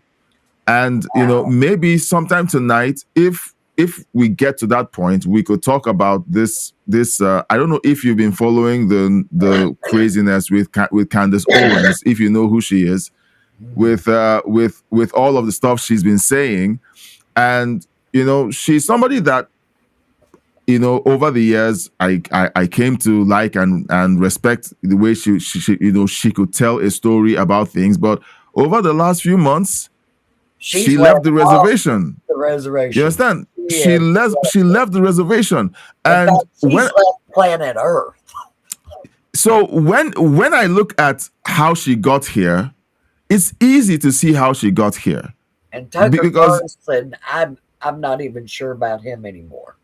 Exactly, because it's almost like whenever the algorithm is rewarding you for something that isn't who you are, and you continue to follow that algorithm. By the time you're done, you look back and you wonder how you got here. She was on Piers Morgan 2 nights ago or so. Maybe tonight we'll talk about it. She sounded like every left-leaning talking head that she's debated and wiped the floor with. She sounded exactly like them on Piers Morgan's show. So yeah. So we'll talk about it tonight. Yeah. We'll talk about it tonight. But, I got into that tangent because I see what the YouTube algorithm is trying to do. And I don't like it. And to be honest, I'm like, I need to get into a headspace where I don't care and I will not be controlled by the algorithm. Because whenever it shows you something it thinks you want, like for me, I would love to have more views. I have people in the comments section that taunts the channel. I think I drive their algorithm nuts. Because I have so many different interests that they can't keep up with me. Yeah. Because I go from science to geological to space to rock hounding to lapidary work to jewelry. I'm just crochet, sewing, crafts, and it's just all over the place. That is the way my personal channel is. It is all over the place. I have so many interests, and it's just all over the place. So maybe tonight we'll talk about Candace Owens while we're talking about what was the word, the 3 AI. The 3 Atlas. Yeah. We'll talk about that. I've been saying a whole lot about getting zapped by that thing. Yeah, you have. Yeah. There's a reason why I keep saying that. All right. So tonight we're going to talk about that, and then we're just going to have some fun tonight. Yeah. Okay, we're going to have some fun tonight. We will talk about Candace Owens and the YouTube algorithm tonight. And figure out, because to be honest, if I said that that the low views on my channel doesn't bother me, I'll be lying. It does, but I'm not going to let it bother me to the point where it forces me to be someone I am not. Right. I'm not going to do that. I'm just going to keep doing what I'm doing because clickbait. Thank God. Yeah, no. No, it's not. I can't even find myself doing that. Like, if what it means is that I have to begin to do that in order to succeed on YouTube, then I'd rather be a failure. Yeah. I'll just put out the content that I really care about and figure out other ways to. When I click on something and find out, why did they put that in there? Yeah. They didn't even. It upsets me too. it upsets me too. I've seen videos where the photo says something, and then you look at the number of views. It's 600,000 views, and then you click on the photo, and then it's just AI saying something different than what is on the photo. And then you look at the comment section, and they're like, the thumbnail deceived me. You know, there was a video that I watched a while back, and once I tapped into the video, the first comment that came up said, how many of you clicked the video because of the thumbnail? Because it was clickbait. So I don't like clickbait. And that's it's becoming really difficult to simply be someone who creates decent, common sense content on social media or on YouTube, and the content reaches people who want stuff like that. The algorithm is essentially forcing forcing different types of content on the audience than the kind of content they're looking for. So I like the video you sent me this morning, and I loved it. And I was like, I've never seen this guy before. And it turns out that it's the word common sense, like whenever you see the word common sense, it's becoming very rare to find in social media and on YouTube and everywhere else. It's almost like the algorithm is hiding anyone who uses the word common sense. If you say once you say common sense, it means you are conservative, you're controversial, you're divisive. Let's mute their channel and push other nonsense that doesn't help them, but drives views, drives clicks, and then let's weed out these losers who don't want to play the game we want them to play. I don't care.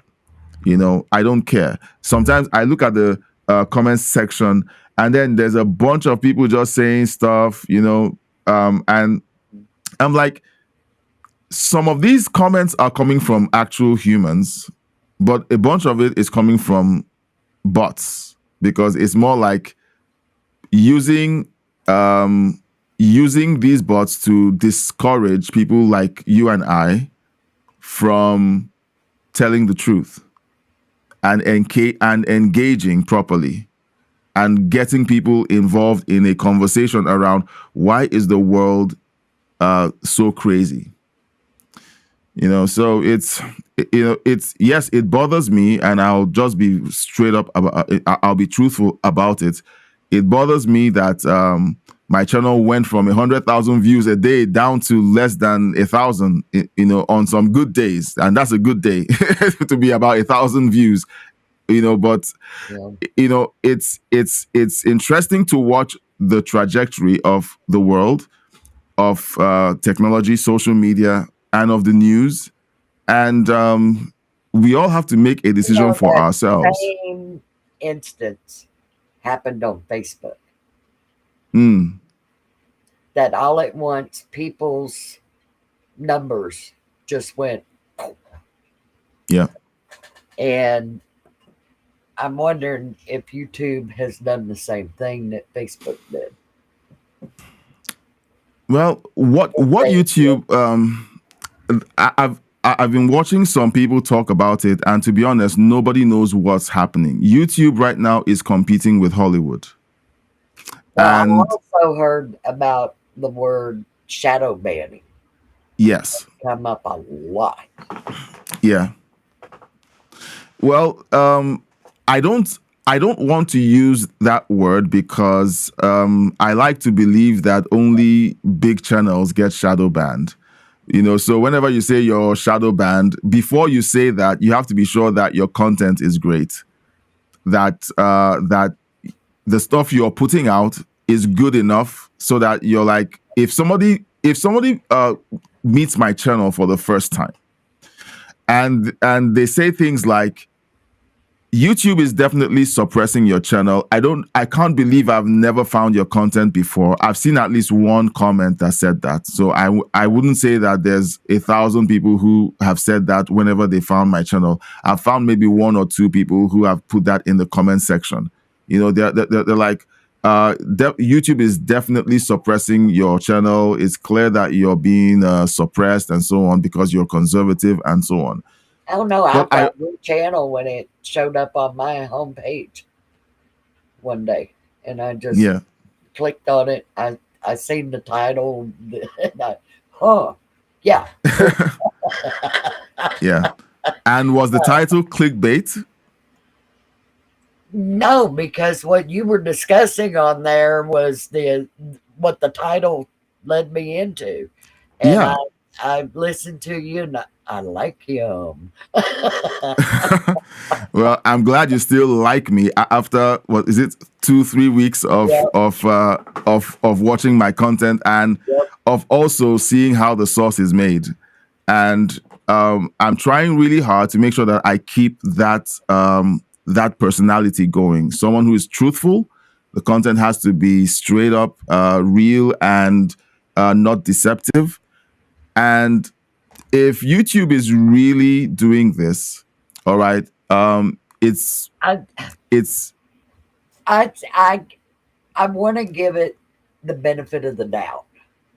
Yeah. Because there is so much put out on YouTube. It's mind-blowing how much information is on YouTube. Good and bad. Yeah. I mean, if I put in a search for crochet patterns, there are so many people doing it that it ain't even funny. It will, and if I'm looking for a specific jewelry technique, I can scroll through hundreds before I find the one that I will actually stop and go into. Yeah. And that gets aggravating to me because their search thing isn't narrowing down things the way it should. Yeah. And I get aggravated about that kind of thing, that a computer program won't do what I'm telling it to. Because I used to write simple programs in DOS before Windows came along. Yeah. And my daughter was totally blown away that I couldn't fix Windows. I looked at her and I said, she'd say, "What'd you do to it, Mom?" I said, "I didn't do a blooming thing to it. It did that all by itself." And I said, she said, "I can't believe you can't operate Windows when you write in DOS." I said, "Honey, Windows is a DOS program." I said, "So I can't fix it because I don't know how they wrote it." Yeah.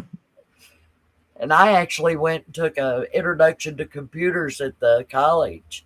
This was back in the late 80s, to figure out how to get Windows back in working order. And this was in the early days of Windows. So, and after that, every time they came out with a new version of Windows, I would wait several months before I update. downloaded it. Yeah. So it would have time to get all the kinks out of it. Yeah. But I never thought I'd have one of my children look at me and say, "What'd you do, Mom?" I was like, "What do you mean what I do?" I didn't touch that thing. But I mean, when you look at those things and how things develop and how fast computers have gotten, and somebody had told me that computers have reached their limit, and it's all they can do is get faster. And that's what they've been doing over the last several years is, 4G, 5G. When are we going to go to 8G? So I don't know, but I think that there has been so much content put into YouTube that it's overburdening their algorithms. Yeah. And then when you got a crazy person like me that's all over the place and they're trying to find content for me to put up on my homepage, they're going, we don't know what to show her. Yeah, but the problem is this, and one of the issues that I have is this: you have this channel has let's see, 10,989 subscribers as at 1 second, as at this afternoon. 10,989. It's been fluctuating, and something aggravating happens. You lose subscribers, and what I've been hearing is that the YouTube algorithm unsubscribes people without their consent. So, with all of the unsubscriptions that I've gotten, I should maybe be at 15,000 subs by now. Maybe. Yeah. I'm just speculating. And then you get noticed is alert. I'm not getting my alert. That's the other thing that I want to talk about, because we have people who subscribe, 10,989 subscribers, and then when we go live, we have a handful. Yeah. And it's like, shouldn't they be getting these notifications? And yet I can go to how many have turned on the alert bell? I can take a look. I can take a look at that right now. And analytics, let's see. Audience. Because I was wondering about that from the creator standpoint, to how many have turned on their alerts. Yeah. So I don't get crossroad alerts at all. So here, now that's something else. Now here, subscriber bell notifications, the percentage of total subscribers. So here it tells me that 9 point. Oh, come on, just jumped. My mouse is my mouse is an Apple mouse, so it's very weird. You put your finger on something and the screen jumps. Let's see. Okay, so subscriber bell notifications. It tells me here that 9.7% of all my subscribers who turned on all notifications for my channel got notified. I think that's what it's trying to tell me. And typical on YouTube is 10 to 30% of subscribers turn on all notifications. And then those who turned on all notifications for my channel and enabled YouTube notifications. So essentially, YouTube is trying to tell me that even though they turned on notifications, they hit the bell icon, they turned off YouTube notifications on the app. So that's what it's trying to tell me. And it's even more confusing, because why would you hit the bell icon and yet the YouTube notifications are turned off? I'm going to check my notification settings. I'll be right back. So I'll be right back. Okay. All right, so if you guys are still watching, okay, let me know if you're on YouTube. Check your YouTube app and make sure that the notifications are turned on. I am seriously wondering how to fix this. Okay, wondering how to fix this, because I do want to be able to give you guys accurate information on why the channel is performing the way it is. I don't want to get defensive. Okay, we're having this conversation because it came up.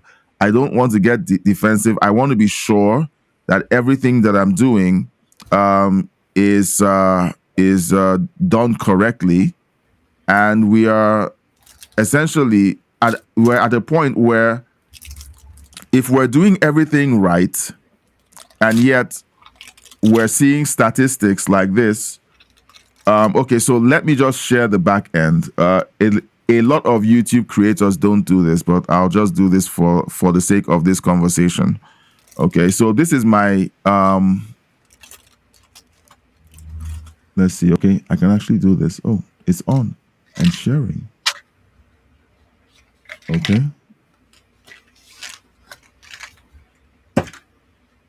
Let me see. I think I'm already on. Okay, yeah, I'm actually sharing. All right, so that's my YouTube back end. Yeah.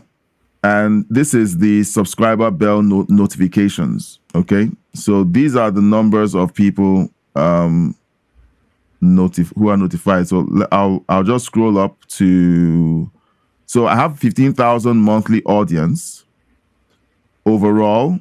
I have 18,000 views last 28 days. I have 10,989 subscribers. And then audience. Sorry, I'm just trying to push all of this in your face.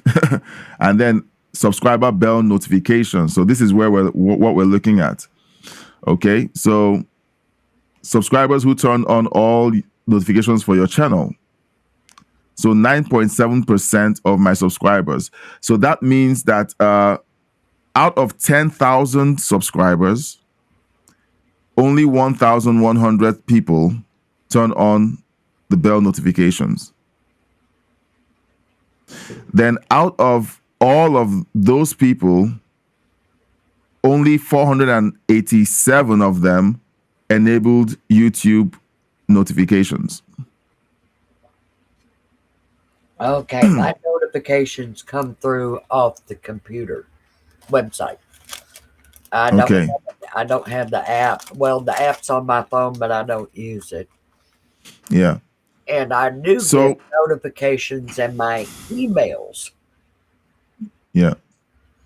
And then it tells me that 63% of my viewers watch the live stream or my content on their phones.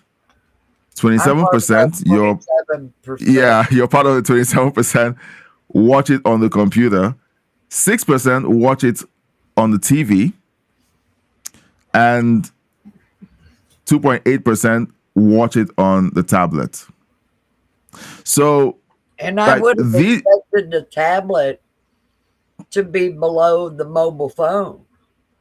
Yeah.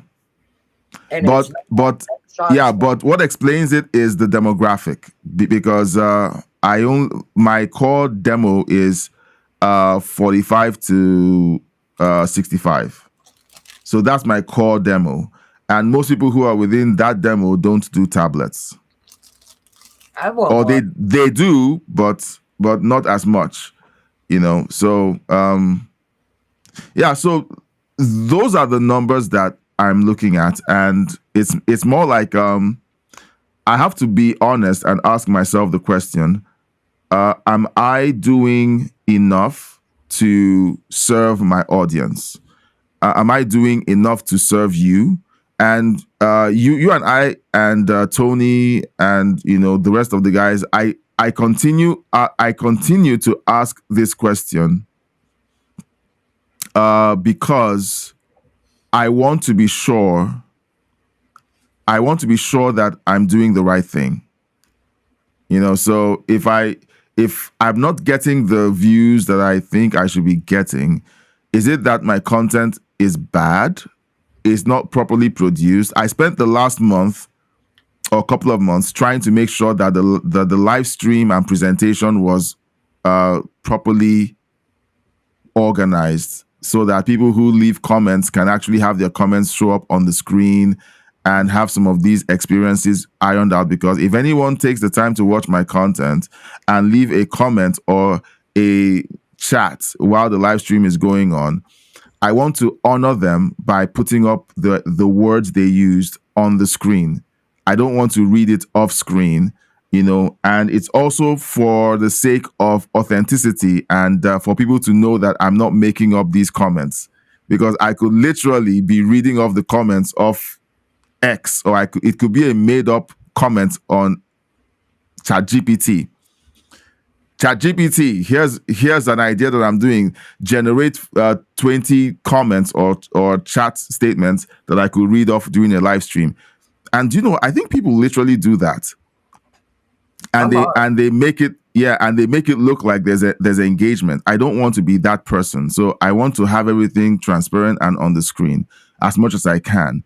So the first few weeks of this, I put up everybody's comments. Everybody. I had one day when there were a bunch of people who jumped on the live stream. They hate Trump. They hate conservatives. And they just took a gigantic diarrhea dump on the chat. And I was just like the good faith conversationalist that I am. I was opening all the comments on the screen and responding. Then the last time this happened, I think that was last week. Didn't you take that? All right. The last time it happened, I think it was last week. I just asked myself the question, so what are you doing? You're letting these people who don't care about the channel, they don't care about the truth, they don't care about the topic. All they care about is coming on and messing things up for you so that they can say to themselves, I did it.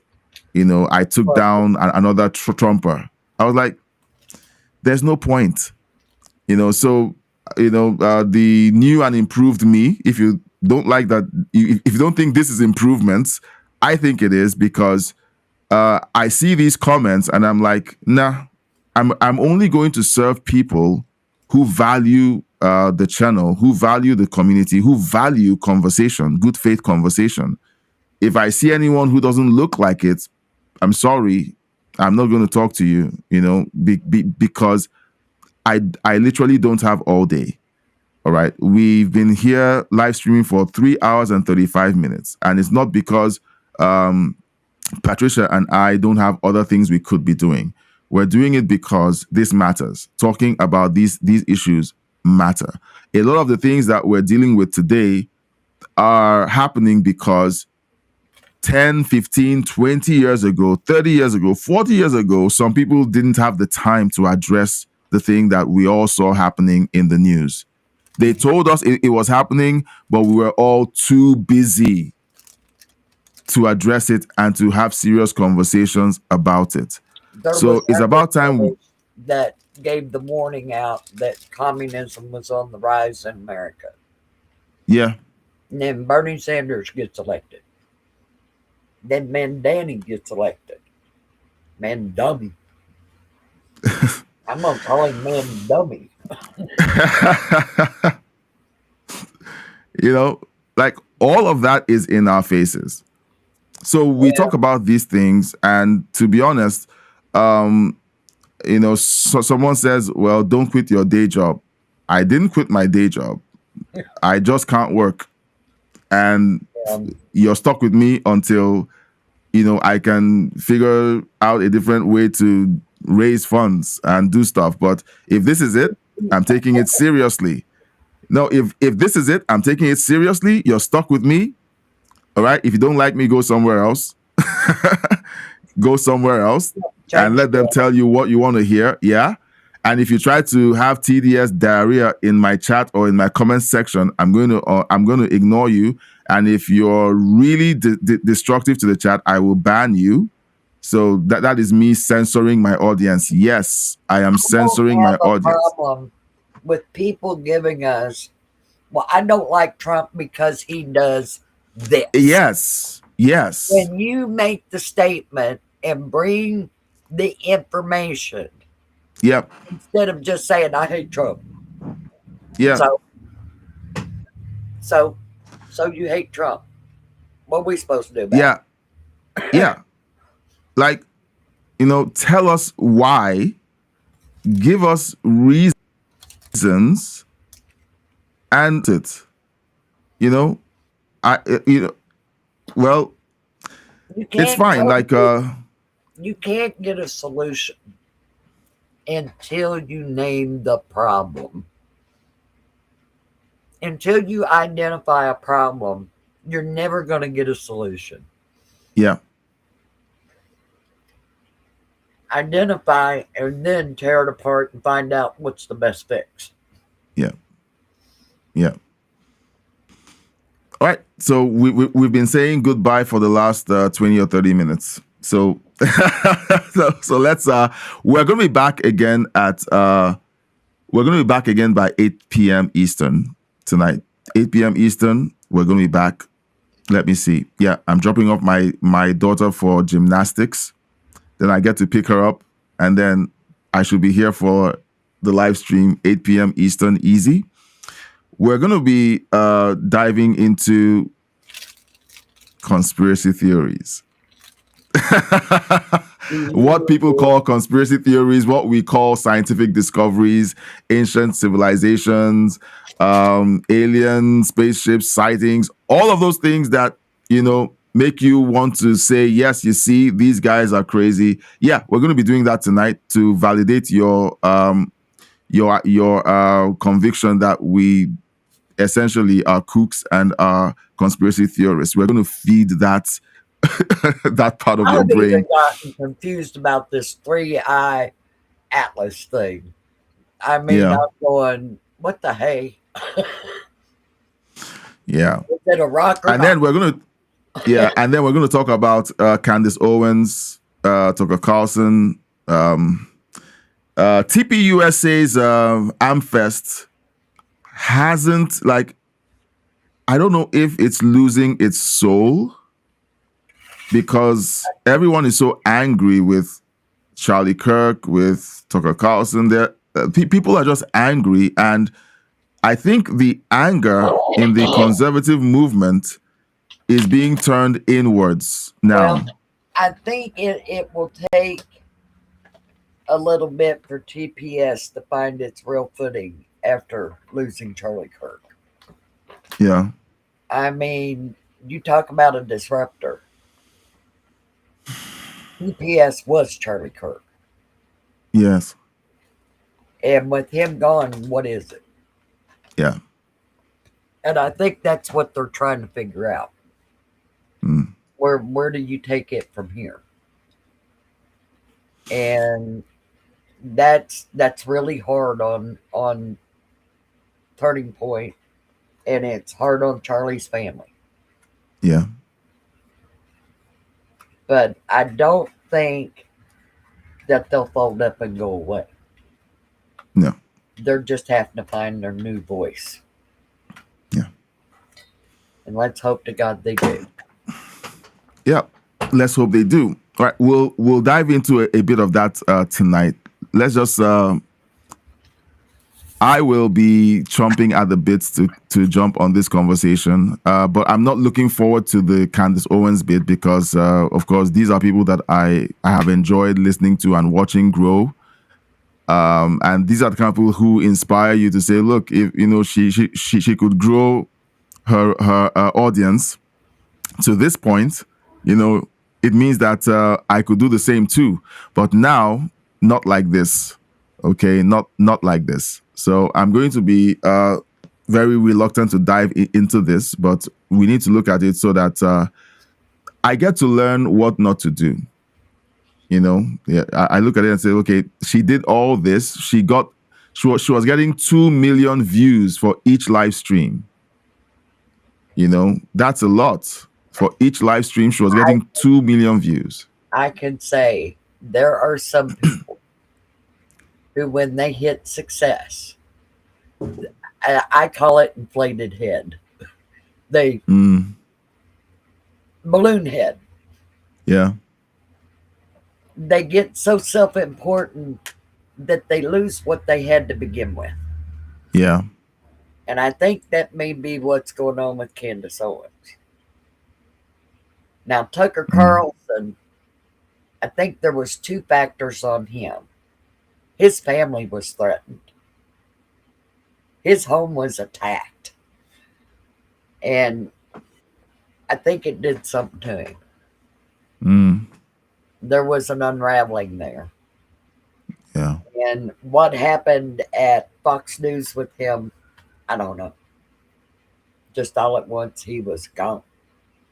Yeah. So now he's out there, and I listened to him a couple times, and I'm looking at him and wondering, what happened to you?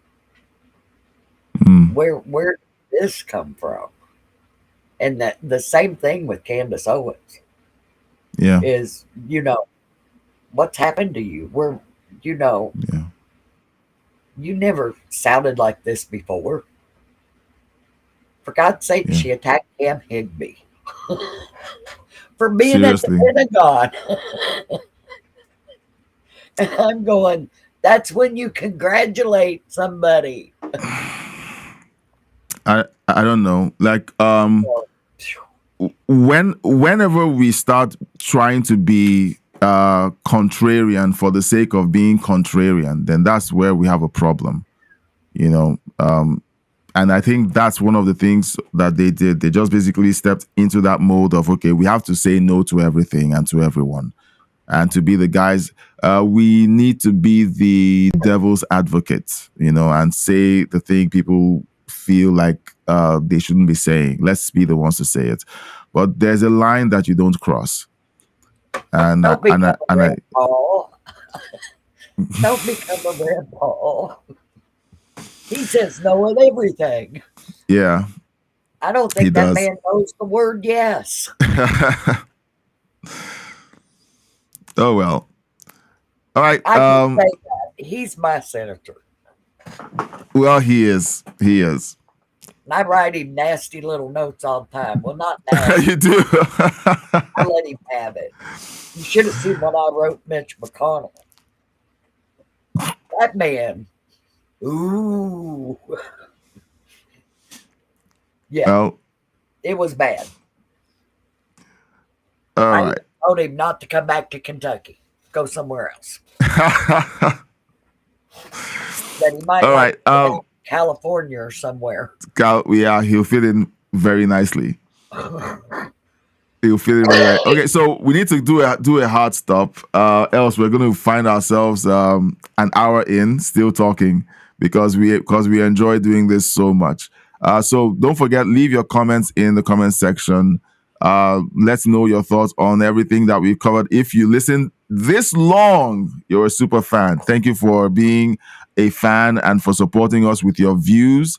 We look forward to seeing you support us with your comments and your chats. I know that most people right now are at work and they just have us in their ear listening while they do stuff. So that's why you can't chat. So we appreciate you watching.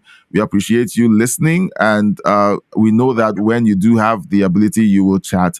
We're going to be live again tonight at 8 p.m. Eastern. We expect to see you and would love to have you in the chat. We're going to be opening up the phone lines this evening. We're going to be talking about the 3-eye atlas phenomenon. We're going to talk about Candace Owens, Tucker Carlson, the implosion that is happening in the conservative influencer industry, because I think that's what I would like to call that. They want to make it sound like MAGA is dead. MAGA isn't dead. It is people who, it's people who rode the coattails of MAGA, rose to have huge influence on certain portions of the movement, and now they are essentially destroying their own platforms. Okay, this is not a MAGA thing. This is just people destroying their own integrity for views. I think that's what it looks like to me.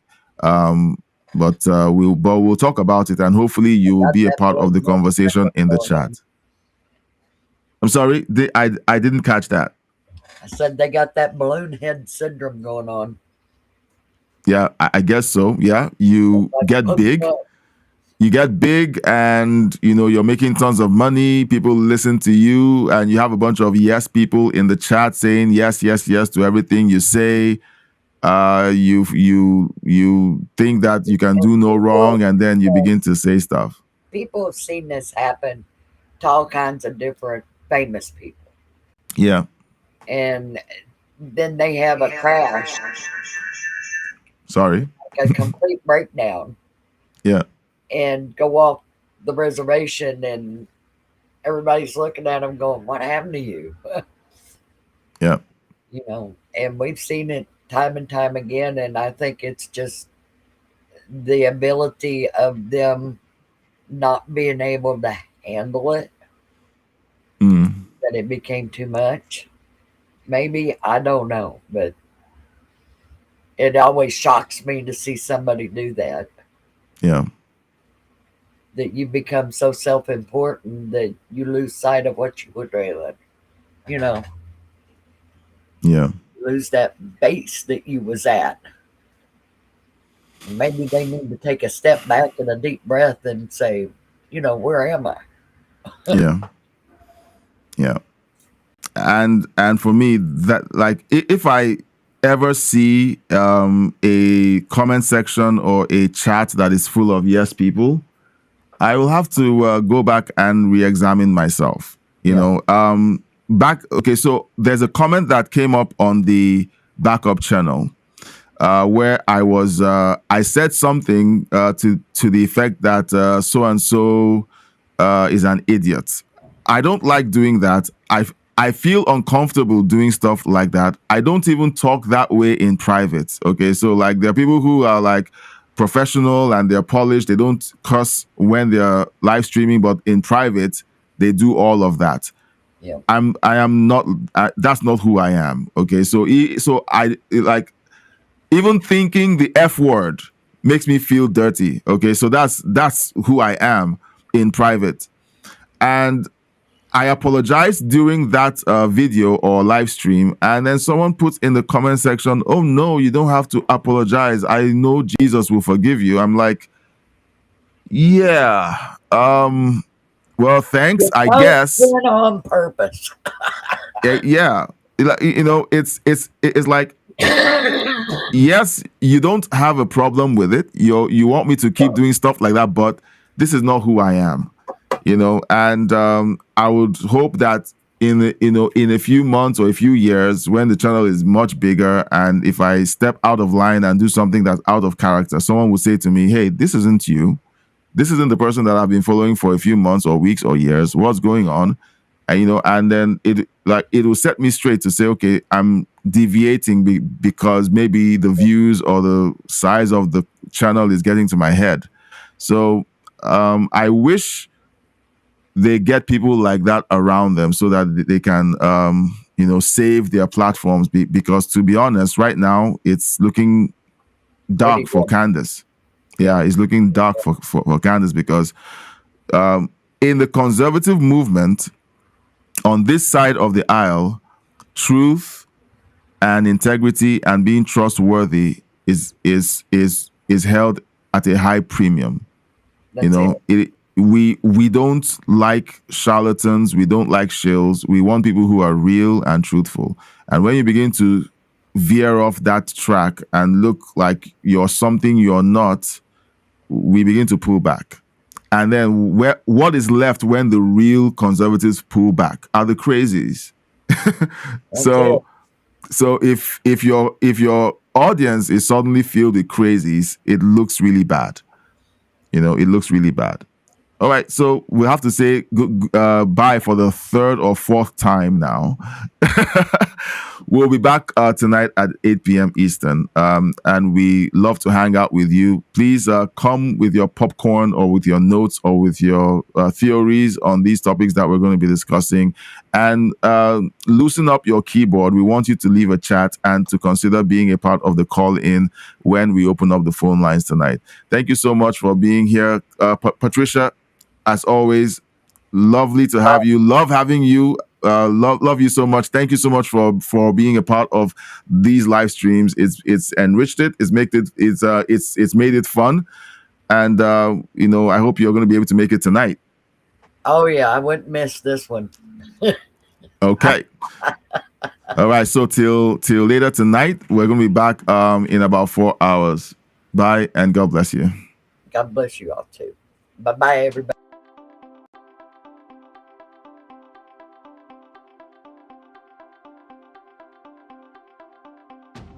Welcome to Headlines and History, live news reactions and your views.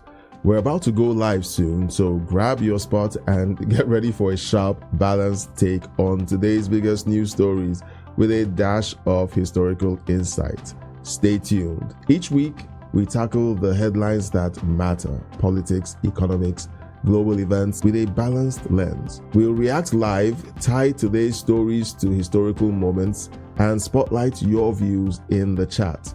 From trade talks echoing the 1990s to crises recalling 2008, we're here to unpack it all. Your voice drives the show.